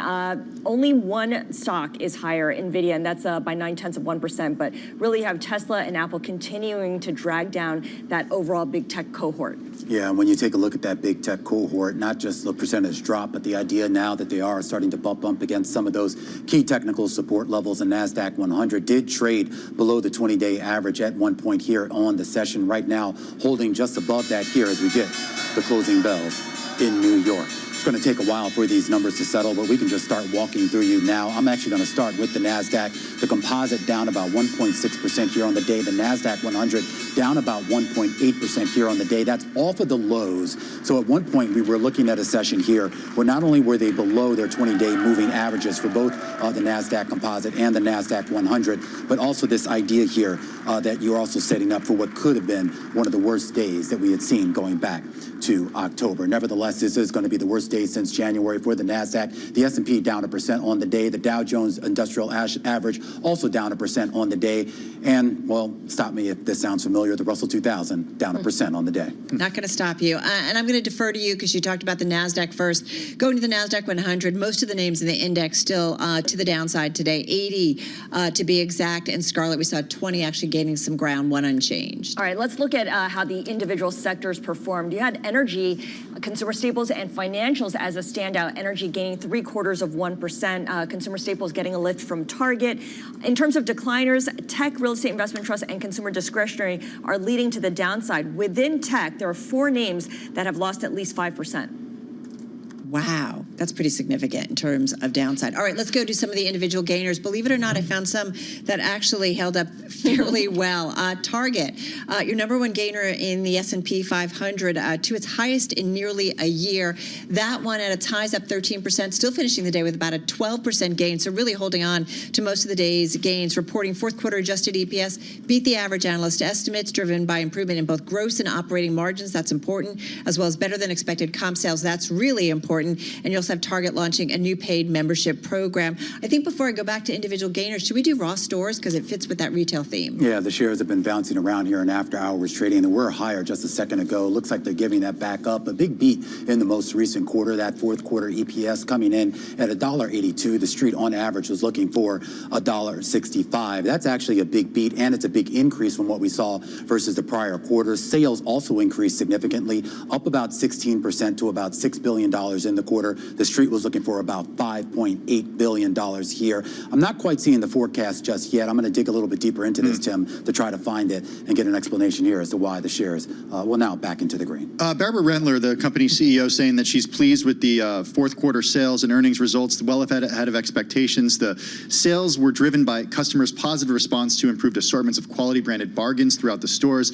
Also saying that the improvement in fourth quarter operating margin, which which grew 165 basis points, was due to strong gains when it comes to same-store sales and also lower freight costs that were partially offset by higher incentives. So they had to put more stuff on sale, but freight costs went down, so that was good news for the bottom line. I just want to get you that forecast real quick. Sorry, Carol. No, they please. did come in for the first quarter. They're looking at comp sales of 2 to 3% increase. The street on average was looking for 3.31, so relatively in line to maybe slightly below. And just a quick mention that it also approved a new 2-year stock buyback plan and increased its quarterly dividend as well. That's something very consistent with what we've heard all earnings season. Definitely in fashion, right, as of late. And you've got now Ross stores, and maybe on that news in particular, up about 1.25%. All right, back to some of the individual gainers. New York Community Bancorp, go figure, guys, actually rallying in today's session, up about 18% after a 2-day rout that wiped out about 43% off of that stock after a pair of rating downgrades. You guys probably covered this yesterday, that threatened to boost the company's borrowing costs. The New York Regional Bank, we know, continues to be under pressure, but nonetheless, investors finding some opportunity on this Tuesday. And one more for you, Harley-Davidson, HUG, of course, the ticker, soaring. This one, as D.A. Davidson says, dealer checks suggest U.S. retail sales accelerated in the month of February. D.A. Davidson, by the way, has a buy rating and a price target of $42 a share, but the stock up 7%, closing at $39.32 a share. You're a big Harley person? Yeah. Who Every doesn't, weekend. Who doesn't love love the ticker? Who doesn't love the ticker? I mean, there's no better ticker than HOG. It's the leather that we get to wear that I really like, to All be right, quite honest. moving on. Shares Do we need to move on? TMI.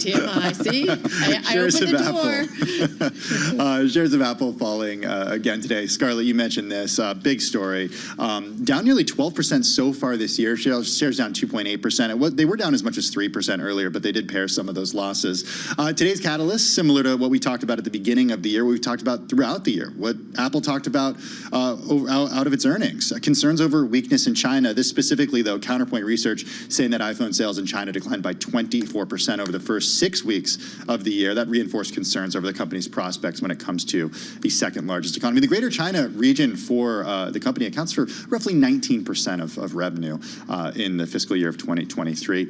Hey, shares of Tesla also finishing the day down lower, falling as much as 5.6% today, but finishing down by 3.9%. They dropped more than 7% yesterday. Disappointing China vehicle shipment figures. Also of note, the company did stop production at a factory outside of Berlin and send workers home. So challenges, Scarlett, on multiple fronts.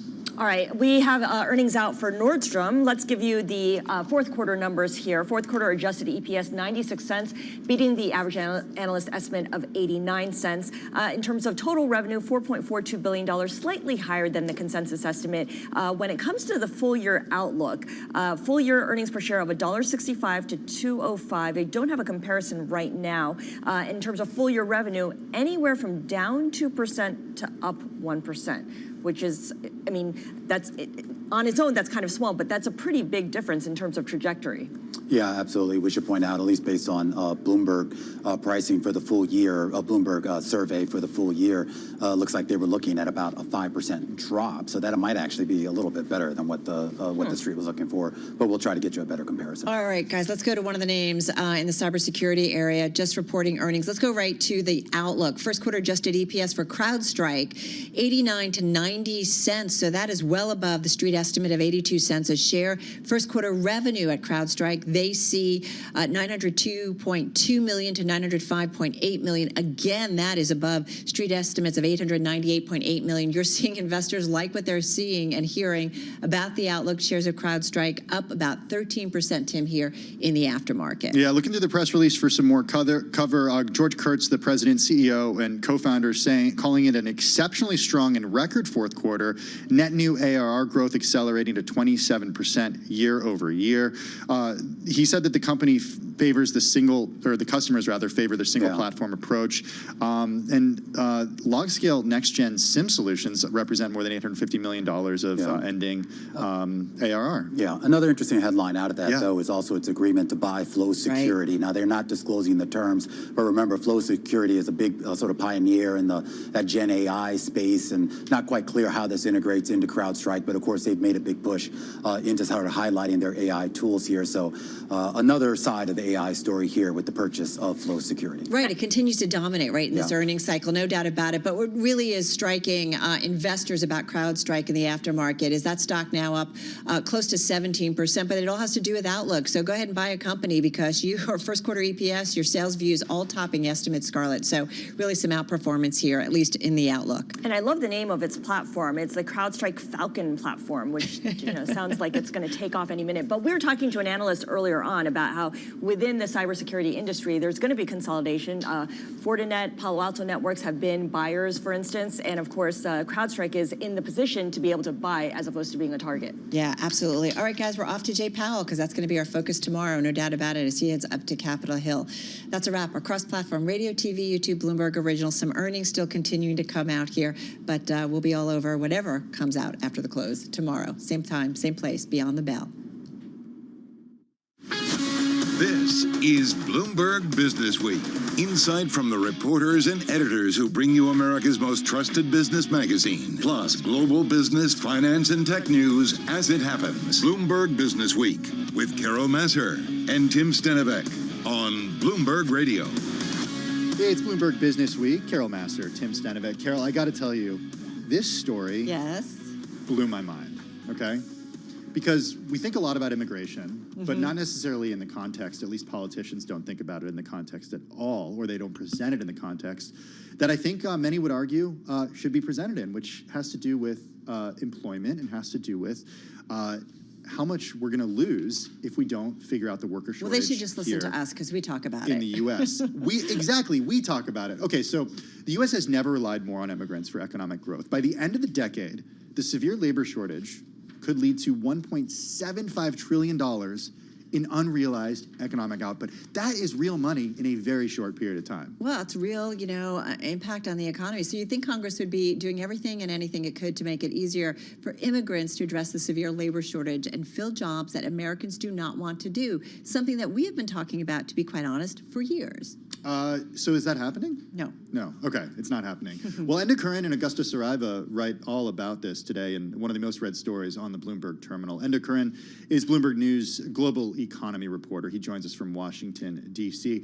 And the numbers in here are just staggering. So to what extent right now does the U.S. rely on immigrant labor? It relies on immigrant labor a lot at the moment. So, to be clear from the outset, this is very political and very divisive, like you were saying. But we came at this angle through the economic and business lens, and we went out to speak to business groups and trade groups, many of whom are based here in Washington, and we said, look, what's your take on the immigration debate? And they all had the very same message. There is a chronic shortage of workers. They need more legal migrants to be allowed in, but they're getting nowhere with Congress. And this is from across the spectrum of groups that represent every corner of the economy. And in fact, they're stepping up their measures in terms of how they're hired. But as you mentioned, the numbers are real in terms of the worker shortages. The numbers are real in terms of the economic damage and the potential, of course, if more legal immigrants do come into work, is that the numbers are real in terms of generating additional revenue for the economy too. So in other words, Enda, if you run a business, let's say Chipotle, for example, or another fast casual QSR, or perhaps you're in the construction industry, or perhaps you're in any sort of other business, this is not political. What you heard from all of these folks and the trade groups that represent them is one single message. Correct. They were crossing party lines. They were naturally careful to make the point they advocate for legal migration. But they were laying it on down the line that both sides of the aisle are not addressing this issue for them. And we spoke to representatives and business people all the way around the country, farmers, nursing home representatives, you name it. And they all explained that they have vacancies that they couldn't fill locally and that they've had to, recruit from immigrants coming in. Now, of course, immigration isn't the only solution. They do say you need to invest in skilling up the local workforce. Education plays a role in all of that. But the end result is that there just aren't enough workers to fill all the vacancies around the country right now. And that's why these companies are saying it's at a crisis point. it's not a new problem, but it's gotten much worse than it ever was. Yeah, I have a friend who's a lawyer who works down in D.C., and it's all about, getting workers from outside the United States, foreign workers, basically work visas, and so that they can work in this country, often for a long period of time. Having said that, your story makes a distinction between legal and illegal immigrants. That's an important distinction. Talk to us about that, and then what is holding up the legal immigrants who are here from getting work visas? Yeah, so it is important. These companies and trade groups that we spoke to, they're talking about legal migration, number one, and doing it correctly and properly. And of course, they're not advocating for the problems that have been seen on the southern border this year. But at the same time, though, they are making it clear that even if there cannot be a grand bargain, we'll say, in immigration, and we saw that kind of deal fail a few weeks ago, there needs to be at least some piecemeal bits and bobs in here and there that will free up or lift the cap for skilled workers in certain sectors, certain areas, to at least take the pressure valve off, to allow workers in where they can. And that's what they're hoping for now. Of course, it's election year, so it makes it all the harder. But they're drumming up their message. So as I say, we spoke to, it is an equipment manufacturer group who is flying people into DC to try and get the point across to lawmakers that they don't have anyone to drive their equipment. There is a group that represents franchisees. They're getting new members flooding in, like Yum and Chipotle you mentioned. And they're in their meetings with lawmakers are saying, hey, when you're in a restaurant and you can't get served, you want to know why? It's because there's no labor. They're putting this across in colourful terms. As a construction group we spoke to for the first time launching a digital advertising campaign in the election on immigration. They haven't done this before on immigration. They're going to target certain seats around the country. So the interesting thing was we spoke to these people, Augusta, my colleague, and I, that this is not new. You all know the story backwards, but they're saying it's at a point now where it really hasn't been before, and there's no sense of a legislative breakthrough. I mean, I had people give me a lecture on what was done in 1986 under Ronald Reagan, for example. That's how far back people are saying the reforms need to be updated to. So a lot of work to be done, and businesses are crying out for it to be done. But Enda, what's holding it up? Is it somebody saying, stamping it, approved? Or what is it? Is it judges? Is it what is it that's actually stopping the process? Or is it caps in terms of the number of workers who are actually allowed to get these work visas? Yeah, it seems to be a couple of things. So first of all, people will say the current systems are outdated, antiquated, expensive, bureaucratic. I spoke last week to a farmer in Arizona, for example, and for the first time, he went on the H1 program to get 4 workers in, and he just explained it cost a lot of money and took a lot more time than it should have done. So there are complaints about the existing architecture that's outdated, they say. But then, of course, you go into the current influx, and the system cannot cope with who should be a legal migrant and not. That's playing out at the moment. And then you go into the politics of it, and we saw that play out a few weeks ago. For different reasons, different parts of the political process don't want to agree on a deal at the moment. And the end result is that it's in a bit of a funk, and employers don't think it's going anywhere soon, and they're screaming out, hoping that something will be done at some point. Hey, let's take a step back and talk a little bit about why the U.S. faces this crisis right now. I mean, there are some fundamental things happening. One is that baby boomers are retiring, so they're no longer going to be in the workforce in the coming years. And then the other part of this has to do with birth rate. Millennials are not having the same number of kids that previous generations did. So if this doesn't get solved, what do we end up looking like here in the U.S.? Do we see an economy that looks like Japan? That's exactly what I was going to say. Do we look to Japan for what happens? And China as well. I mean, the demographic story is a challenge in many major economies around the world. It is the same for the U.S. The U.S. is not as chronic as other places, but it absolutely is. So there was a Congressional Budget Office paper out recently that we cited in the article, making the point that, in broad terms, population growth, over the coming decade or so is probably going to rely on immigration. That's how critical it will be to growing the labour force in this country, because as you mentioned, the boomers are retiring, the birth rate isn't keeping up, so something has to fill that gap. Now, I should say, by the way, of course, there is spirited academic debate in terms of what immigration or how immigration impacts wages, especially for lower income workers. It's important to flag this. There is literature out there that suggests lower income wages will grow more slowly under a scenario of immigration. So there are downsides in certain sectors, and we mentioned that in the article. But the net takeaway, including from the CBO, is that without immigration, the population won't grow. It would add about 7 trillion to the economy and create about 1 trillion in revenues for the government. So there are negatives, but there are more positives as well. So there's the immigration debate to have up on the political campaign trail, I'm thinking. Oh, is that going to happen starting tomorrow after Super Tuesday? Well, it's a much more productive conversation. Productive? Did you say productive? And did you say Capitol Hill in the same sentence? I know, I'm living in this like... Critics might say... Well, you wear glasses, but let me take off my rose-colored glasses. I would say there are critics out there who say that there's not a lot happening on Capitol Hill. Unbelievable. And a killer story. I mean, Tim and I just can't get enough of it. It's such an important story. It's a must-read. We're going to put it out on our social feed. Enda Curran is Bloomberg News global economy reporter joining us from Washington, D.C. This has got to be part of the narrative. Critics would say. Is it going to be? Non-critics would say. I think everybody says this has got to be part of the narrative. Coming up next, we're talking private aviation.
It's 4:21 on Wall Street. We do check markets all day long at Bloomberg. Just getting earnings from CrowdStrike, and the stock is surging. The cybersecurity company boosted its first quarter revenue outlook, and its guidance did beat the average analyst estimate. CrowdStrike now sees first quarter revenue in the range of $902.2 million to $905.8 million.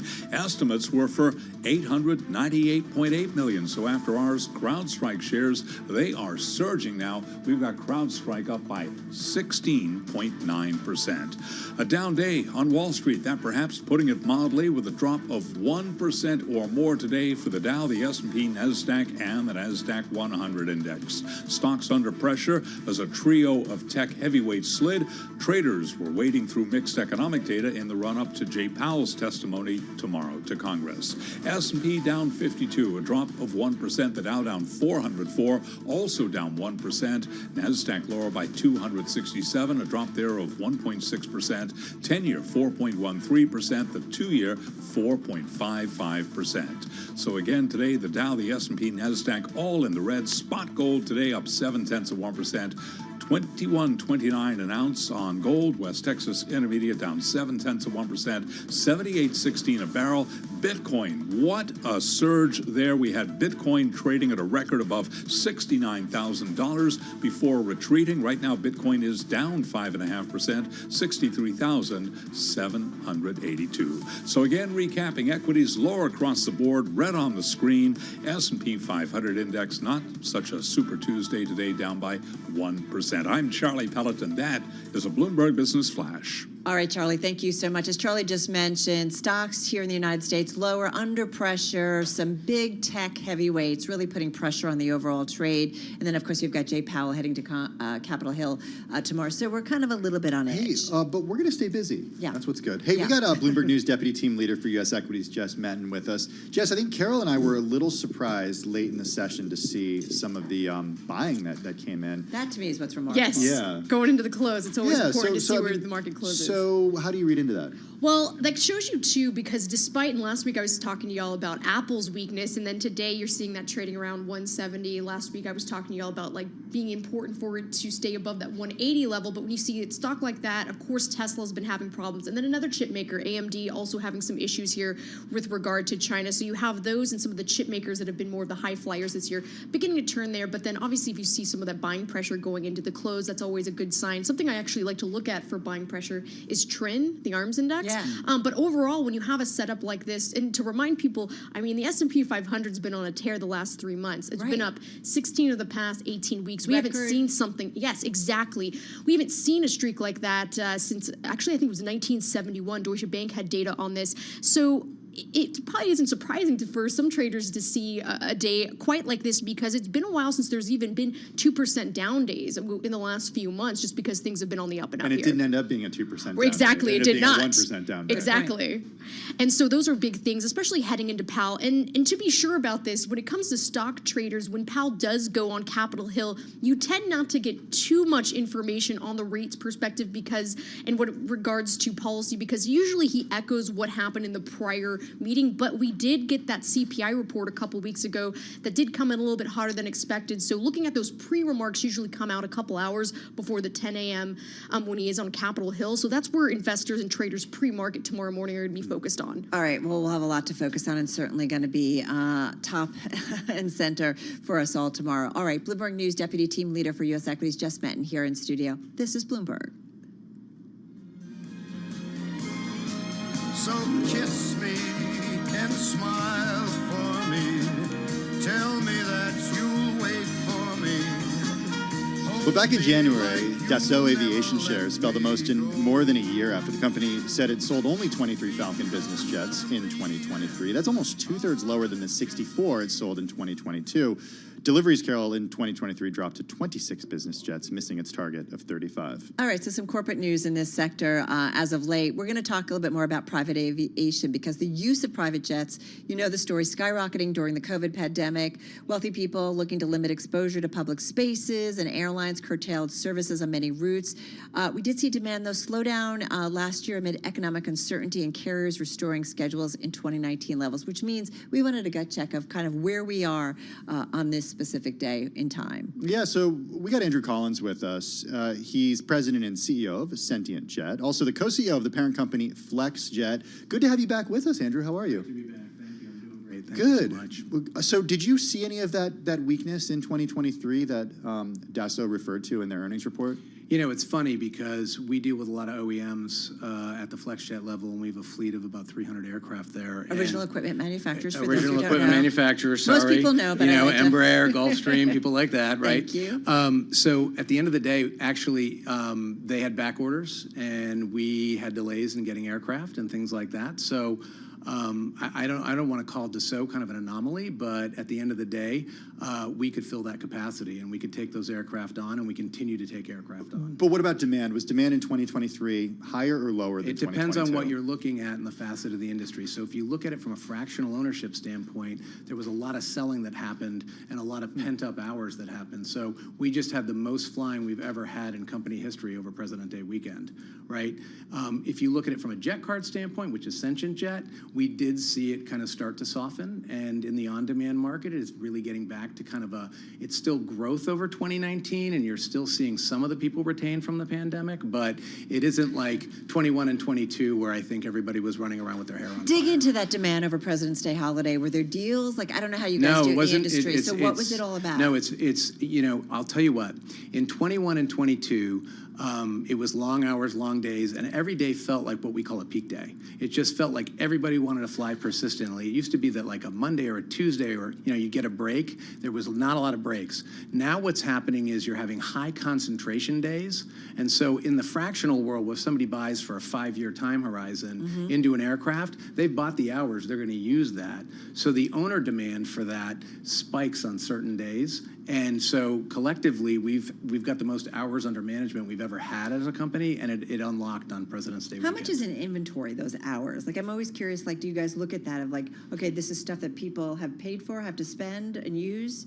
Yeah, no, it's actually one of the major KPIs in our business. It's called hours under management. And you have to look at it by product, by aircraft, and you have to think about it. And that's how you do your demand shaping, how you think about capacity planning and everything else. How much visibility does it give you right now?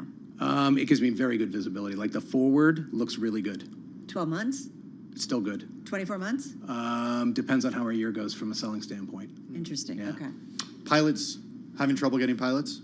No, I think the challenge for us, so we probably hired 400 pilots at the FlexJet level in 23. We'll do the same this year.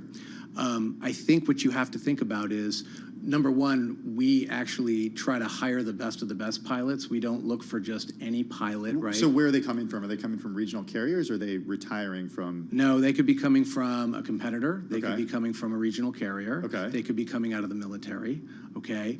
But what we found is you want to make sure that if you're hiring somebody, you're hiring on a track where they're going to stay through 3 years. They stay through 3 years, they're in for a career. We want it to be a career destination.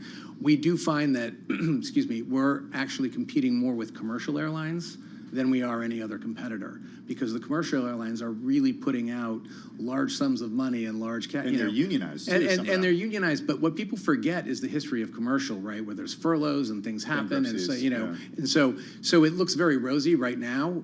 I think we've got a pretty methodical plan and a pretty good destination for you as a career type. So yeah, we've put a lot of money into recruiting our pilots. Who's an ideal pilot in terms of age and hours that they've already got? So you want somebody that's got the time and type. You want somebody that's experienced. You want somebody that has at least a minimum of 3,000 hours. You know, he really has like, we actually increased it recently as opposed to interesting. decrease it. Most Yeah. people are decreasing it. That's We're why I wanted to increasing it. ask you. 100%. And that's actually a good bellwether for us. That just shows you the strength of who we are. We're trying not to fall into the trap of, you know, recruit at all costs. We're trying to get the best of the best. Can you remind us on pricing? Like, Sure. Give us an idea of like if somebody wants to take a trip, and have you upped it in the last If you 12 have months? to ask, you can't afford it. So like my mother. So let me speak to it at the card level, because that's where I had a lot of experience. At the end of the day, during the surge, when everybody wanted it, the market would bear anything, right? Yeah. And for us, we had to keep up with the market and keep pace and make sure we were living up to the consumer promise. So we had to augment pricing. Okay. So we augmented pricing probably by 35%. It's the biggest jump I've ever seen, and we've kept it there. and the market is bearing it. Our sell-through is probably about 10 to 15% less than what we were doing, but we're very happy with the clients we bring in. Got it. Hey, I want to talk sustainability a little bit because sustainable is not something you think of when you think about private air travel. And I'm going to tell you, we're these going to get a things- million emails of people like, you're talking private jets, sustainability, Yeah. come on. You're burning dead dinosaurs. Come here. on. I'm happy to do it. It's one of my favorite topics. Are you following Elon's jet or Taylor's jet? Yeah, I know all about No, it. seriously. So How do you think about it? I mean, you guys hit a milestone recently, but it's carbon offsets, right? No, it's more than carbon offsets. You want to do full emissions. So this is the big mistake that people make in our industry, and we're trying to actually lead the pack. So we do 300% offsetting, and it's built into the pricing. It is no cost to the consumer. This is a choice we made 3.5 years ago, and even during the time when we had to pay operators lots of money during the surge and really think about things, we never wavered on this. This is really important to us.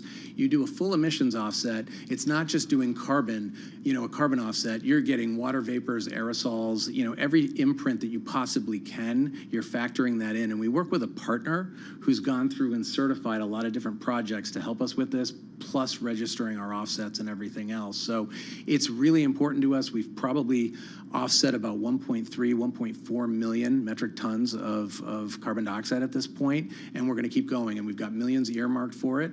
We need to get to a world of sustainable aviation fuel, and we need to get this electric kind of world to happen, and it's going to happen further out than we hoped. 10 seconds. How quickly can we get there? 7 years. 7 years? Yeah, it used to be 5. Everybody would say 5. I think mass consumer, mass passenger.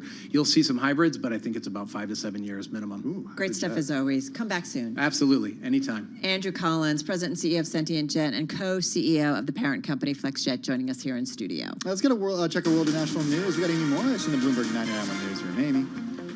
All right, thank you, Tim. Truce talks have stalled on a ceasefire in Gaza. Hamas leaders made an offer during today's negotiations in Egypt. No deal was made. There is still some hope for a ceasefire and increased humanitarian aid ahead of Ramadan. The Pentagon authorized airdrops for food and supplies inside Gaza. General Patrick Ryder. In terms of when they land on the ground, is there anyone there to receive them? And no, that's not the case. General Ryder says those drops are in response to Israeli forces cutting off the borders, trying to eliminate Hamas. Focusing on politics now, we start with a new indictment against Senator Bob Menendez, the Justice Department charging him with obstruction of justice. Now, this is a new one, in addition to corruption charges in connection with a bribery scheme. Meanwhile, Arizona Independent Senator Kyrsten Sinema has decided she will not run again and will be stepping down at the end of this year. Political victories that matter these days are symbolic. Attacking your opponents on cable news or social media. Compromise is a dirty word. We've arrived. I want a bank that shows me what I spend instantly. We're Monzo. Give us a go. See? I want a bank that can help me budget for the things I need, like a new leather jacket for Bingo. We can do that. Bingo's my cockapoo. Hi, Bingo. It's a real faff to sign up. It takes less than 10 minutes. Race you. You're on.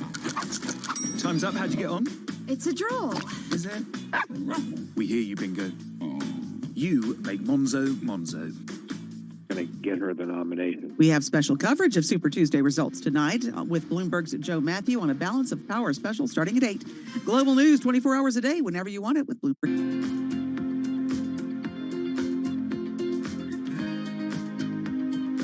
Welcome to the digital age. Are you struggling to stand out here? Don't worry. Meet Blue TV, who is your digital superhero.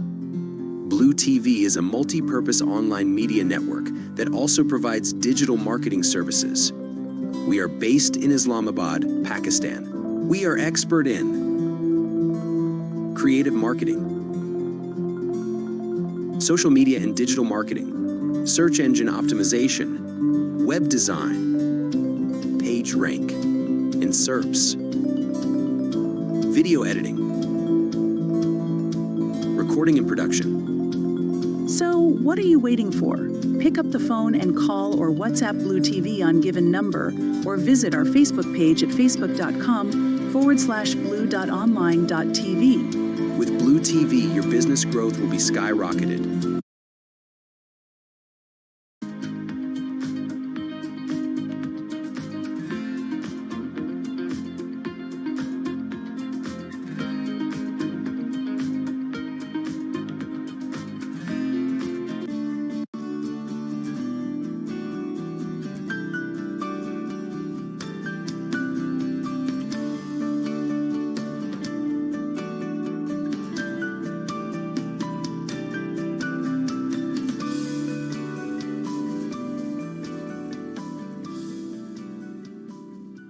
Paul. I'm from the UK and I'm the inventor of the Gel Razor. And today I'm looking for an angel investor to fund my project, the Gel Razor, whether that's a working concept and working prototype or manufacturing possibilities with investment or to get me a licensing deal secured.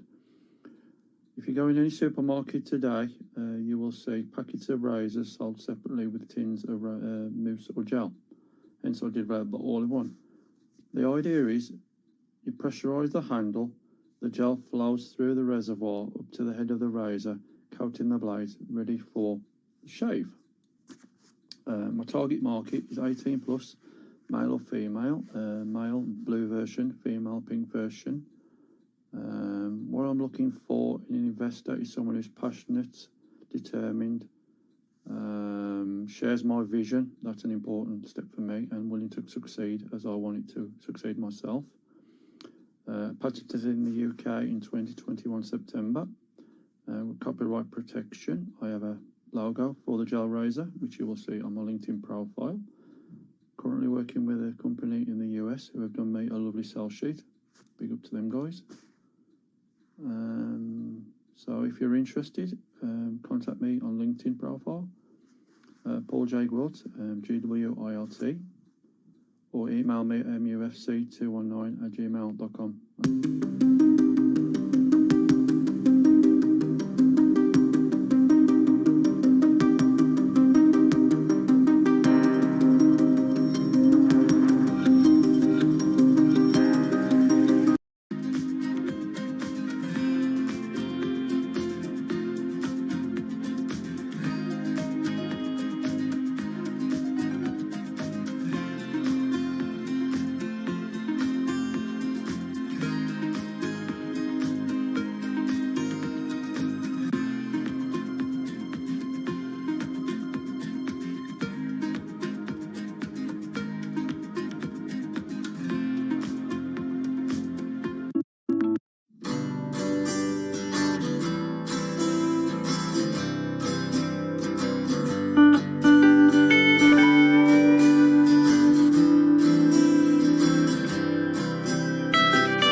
Okay, today I'm going to talk about how to succeed with a startup. Obviously, more than can be said here in 20 minutes, but I will do the best I can. The most important thing, the number one lesson we try to teach startups is that the degree to which you're successful approximates the degree to which you build a product that is so good, people spontaneously tell their friends about it.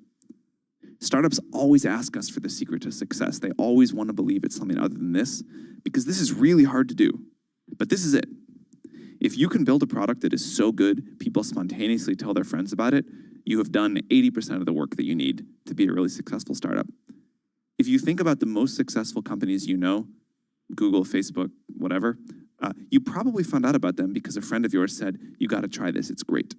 So this is the bar. Something that people love so much they tell their friends about it. One important indicator for a product like that is a product that's simple to explain and easy to understand. If you can't explain in a few words what you do, and if at least some people don't say, oh, that's pretty interesting, that's usually a mistake. It's usually a sign of unclear thinking or a need that is not big enough.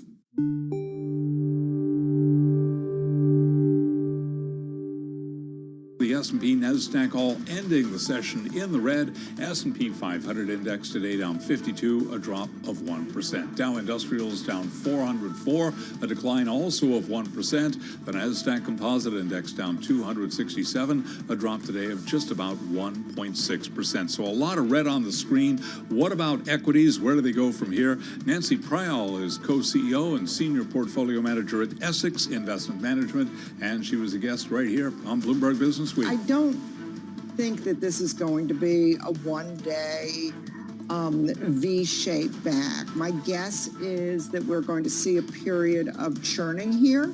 I don't think we're going to go down a lot, but I don't think we're going to go back off to the races either.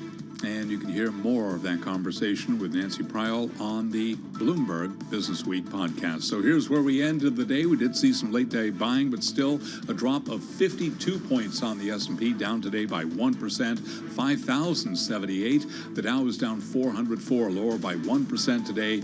and NASDAQ was down 267, a drop of 1.6%. 10-year 4.14%, the 2-year 4.55%. Spot gold today up 0.6%, 21.27 the ounce. Crude West Texas Intermediate down 0.8%, 78.11 a barrel. Bitcoin, what a story there today, was trading at a record above 69,000 before retreating. Right now we've got Bitcoin down 5.6%, Bitcoin at 63,708.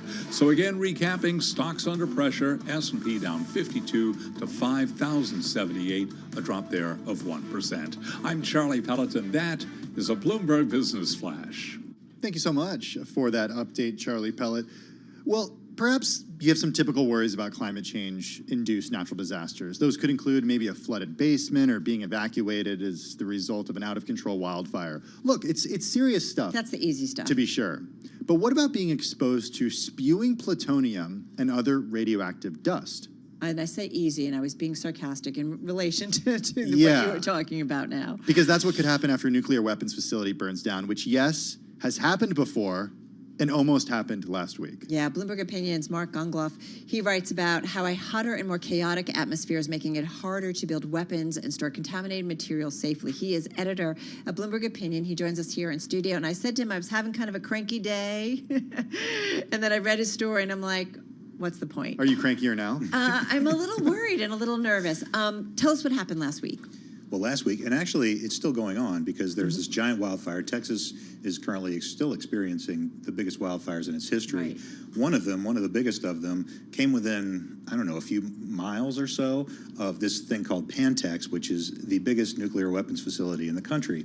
And what it does is it builds nuclear weapons, but it also breaks them down, and it takes all the parts from the nuclear weapons and stores them in different places, and some of them are just stored in like pools, like plutonium is just stored in like pools on the site.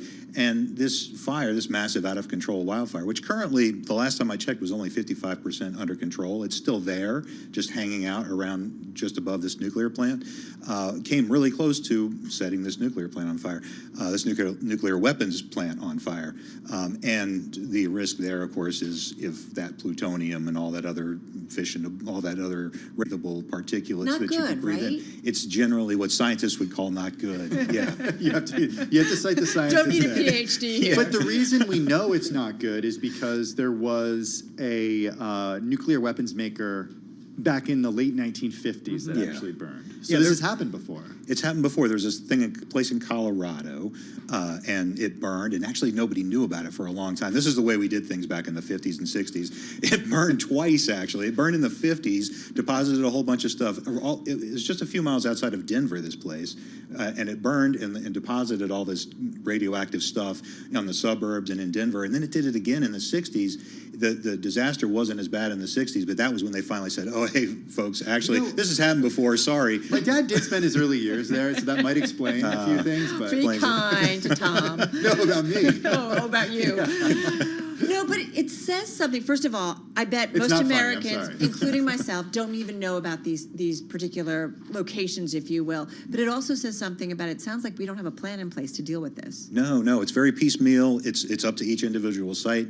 The Los Alamos National Laboratory in New Mexico, where Oppenheimer built the bomb. Yep. Wildfires attack that place every other decade, basically, and that's going to be happening more and more. And in fact, some part of that place did burn in 2000. It was a very bad fire, and it by some miracle, none of the nuclear stuff burned, but it came close. And they enacted all these different things. They cut a bunch of trees from around the property, and they moved a bunch of waste off site, but they didn't do enough. An audit 21 years later found that they still had waste on site, still had too many trees close to the place that could burn up. So many of these places are still at risk, and they don't have a plan for dealing with it. But the good news is they did an audit. They did an audit. That's a good thing because it's sort of like reflexive. Yeah. Is there any sort of central regulatory agency or governing body that would come out with some sort of set of standards to prevent a catastrophe like this from happening again? Well, there's the Department of Energy would be the key one, because this doesn't affect just nuclear power plants, and some of these weapons agencies are run by the Department of Energy, so they would be key to this. But then there are also nuclear power plants, and many of them are private. But again, the Department of Energy could step in.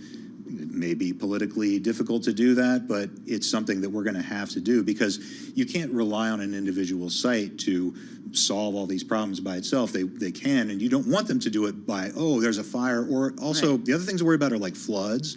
And then there's a whole other thing, which I want to ruin your day a little bit more.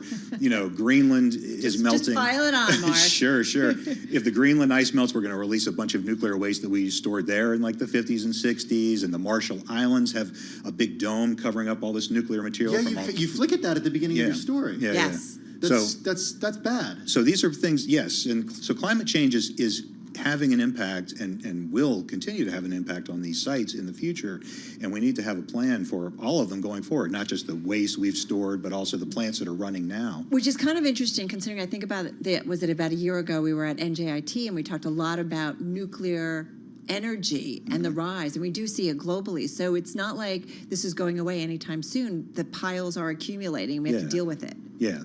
And you know, nuclear energy could be a real key to having a clean energy sort of future, but we do have to deal with the waste. And there are safe ways to deal with the waste. If you can just get the waste off site, that would take care of a lot of the problem, but not all of the problem. And we will have to figure out, not everybody is hungry for nuclear waste to be dumped in their area, so we got to work on that too. Right, it's like this kind of sad irony, as you mentioned, because every expert we talk to about solving the climate crisis says nuclear has to be in the mix, but if we can't figure out a place to actually store that nuclear waste. I remember doing a story like 26 years ago. Was it Yucca Mountain? Yeah. And all the nuclear waste and what we're going to do with it, and visiting a power plant outside of Minneapolis, and nothing was as kind of, I don't know, stirring, jarring a little bit of seeing, like going through a nuclear power plant, having the monitor on you, it's ticking, and then seeing the pools where they put the rods basically and saying, like, okay, wait, maybe you shouldn't be so close, like, or you know, and so it's just a reminder that this stuff sticks around forever,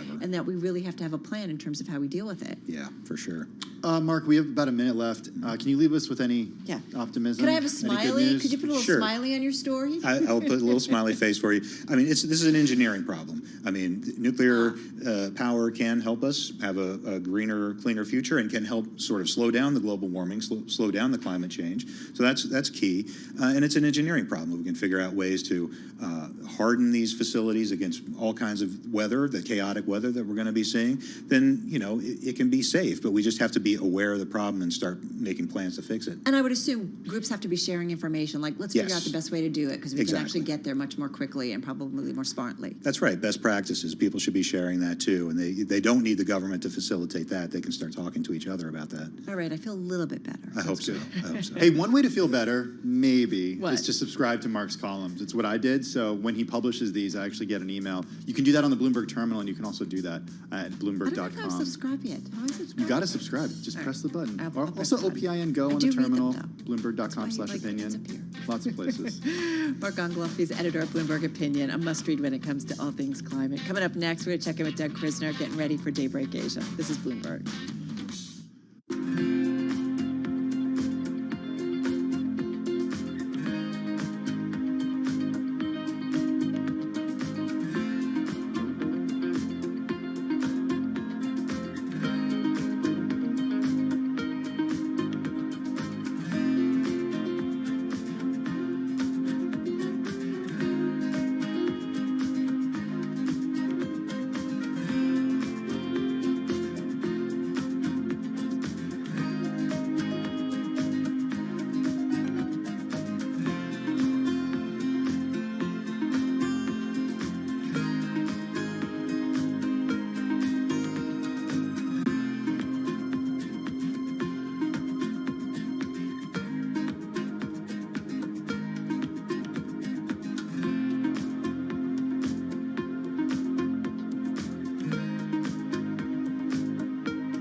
your company news headlines on Bloomberg Radio. From Bloomberg World Headquarters, I'm Charlie Pellet. The investor group seeking to acquire Macy's says it is against the retailer's plans to close 150 stores. That, according to ArcHouse managing partner Gabriel Kahane. Now, in an interview on Bloomberg Radio, he said, quote, "We are not focused on store closures and, in fact, hope that we get to close on the company before they close any stores." Macy's down today by 0.8%. Target's fourth quarter profit beat estimates as the retailer continued its improvements in inventory management and said its decline in traffic slowed. Comparable sales dropped 4.4%, slightly beating estimates but falling for the third consecutive quarter. Jen Bartashis is a retail analyst with Bloomberg Intelligence. I think that Target has refound some of its mojo, and it's refocusing on the things that matter most to its core customers.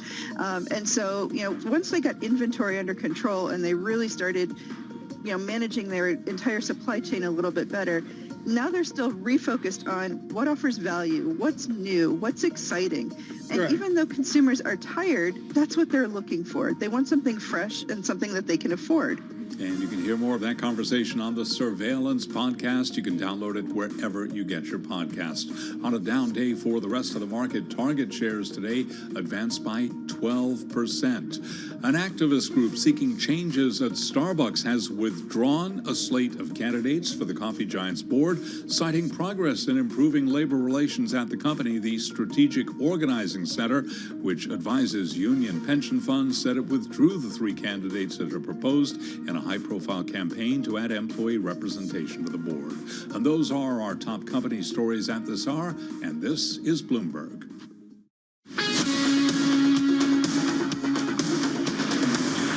You're listening to Bloomberg Business Week with Carol Messer and Tim Stenevec on Bloomberg Radio. All right, everybody. Tim and I getting ready to wrap up the Tuesday edition of Bloomberg Business Week. Do not go anywhere. It's going to be a busy evening here at Bloomberg. Yeah, our Super Tuesday coverage starts at 8 p.m. Wall Street time on Balance of Power with Joe Matthew and Kaylee Lyons.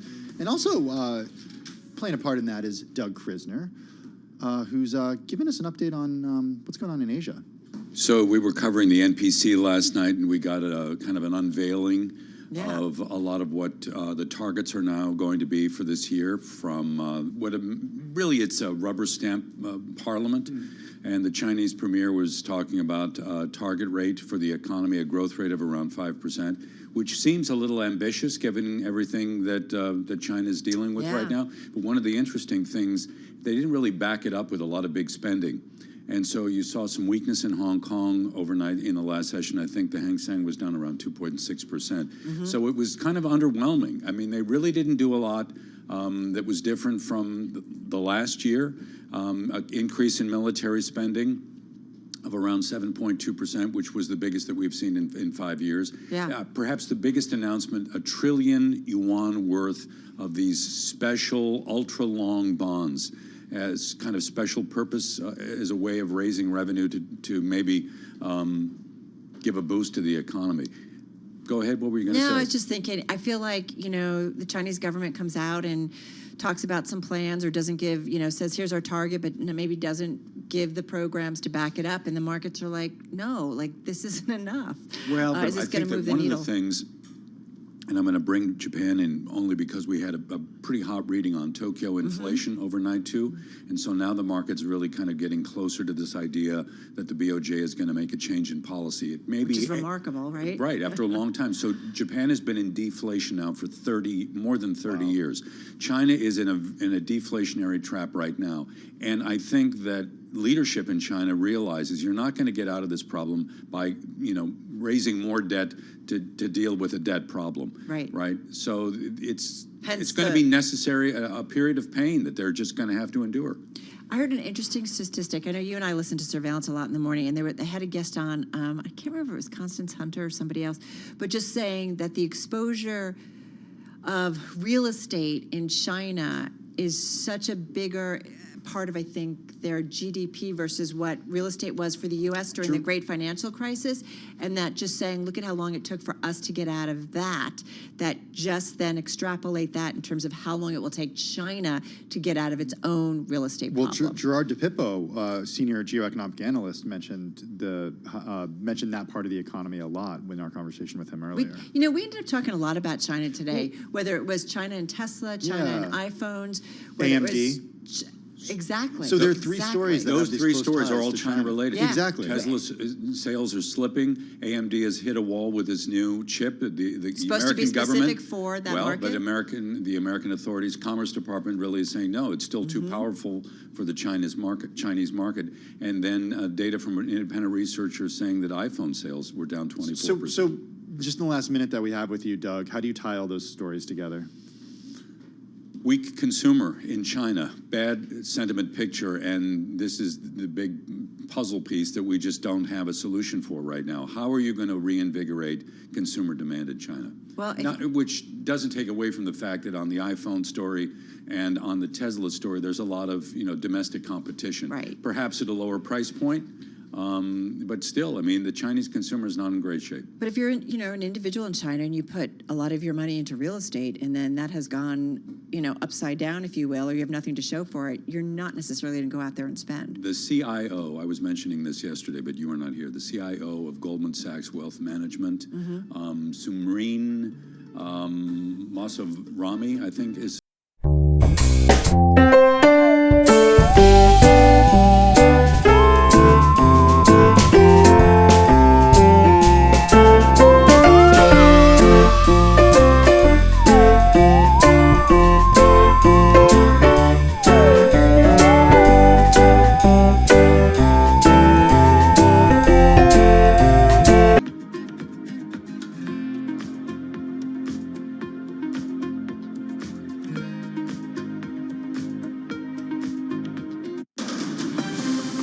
From the world of politics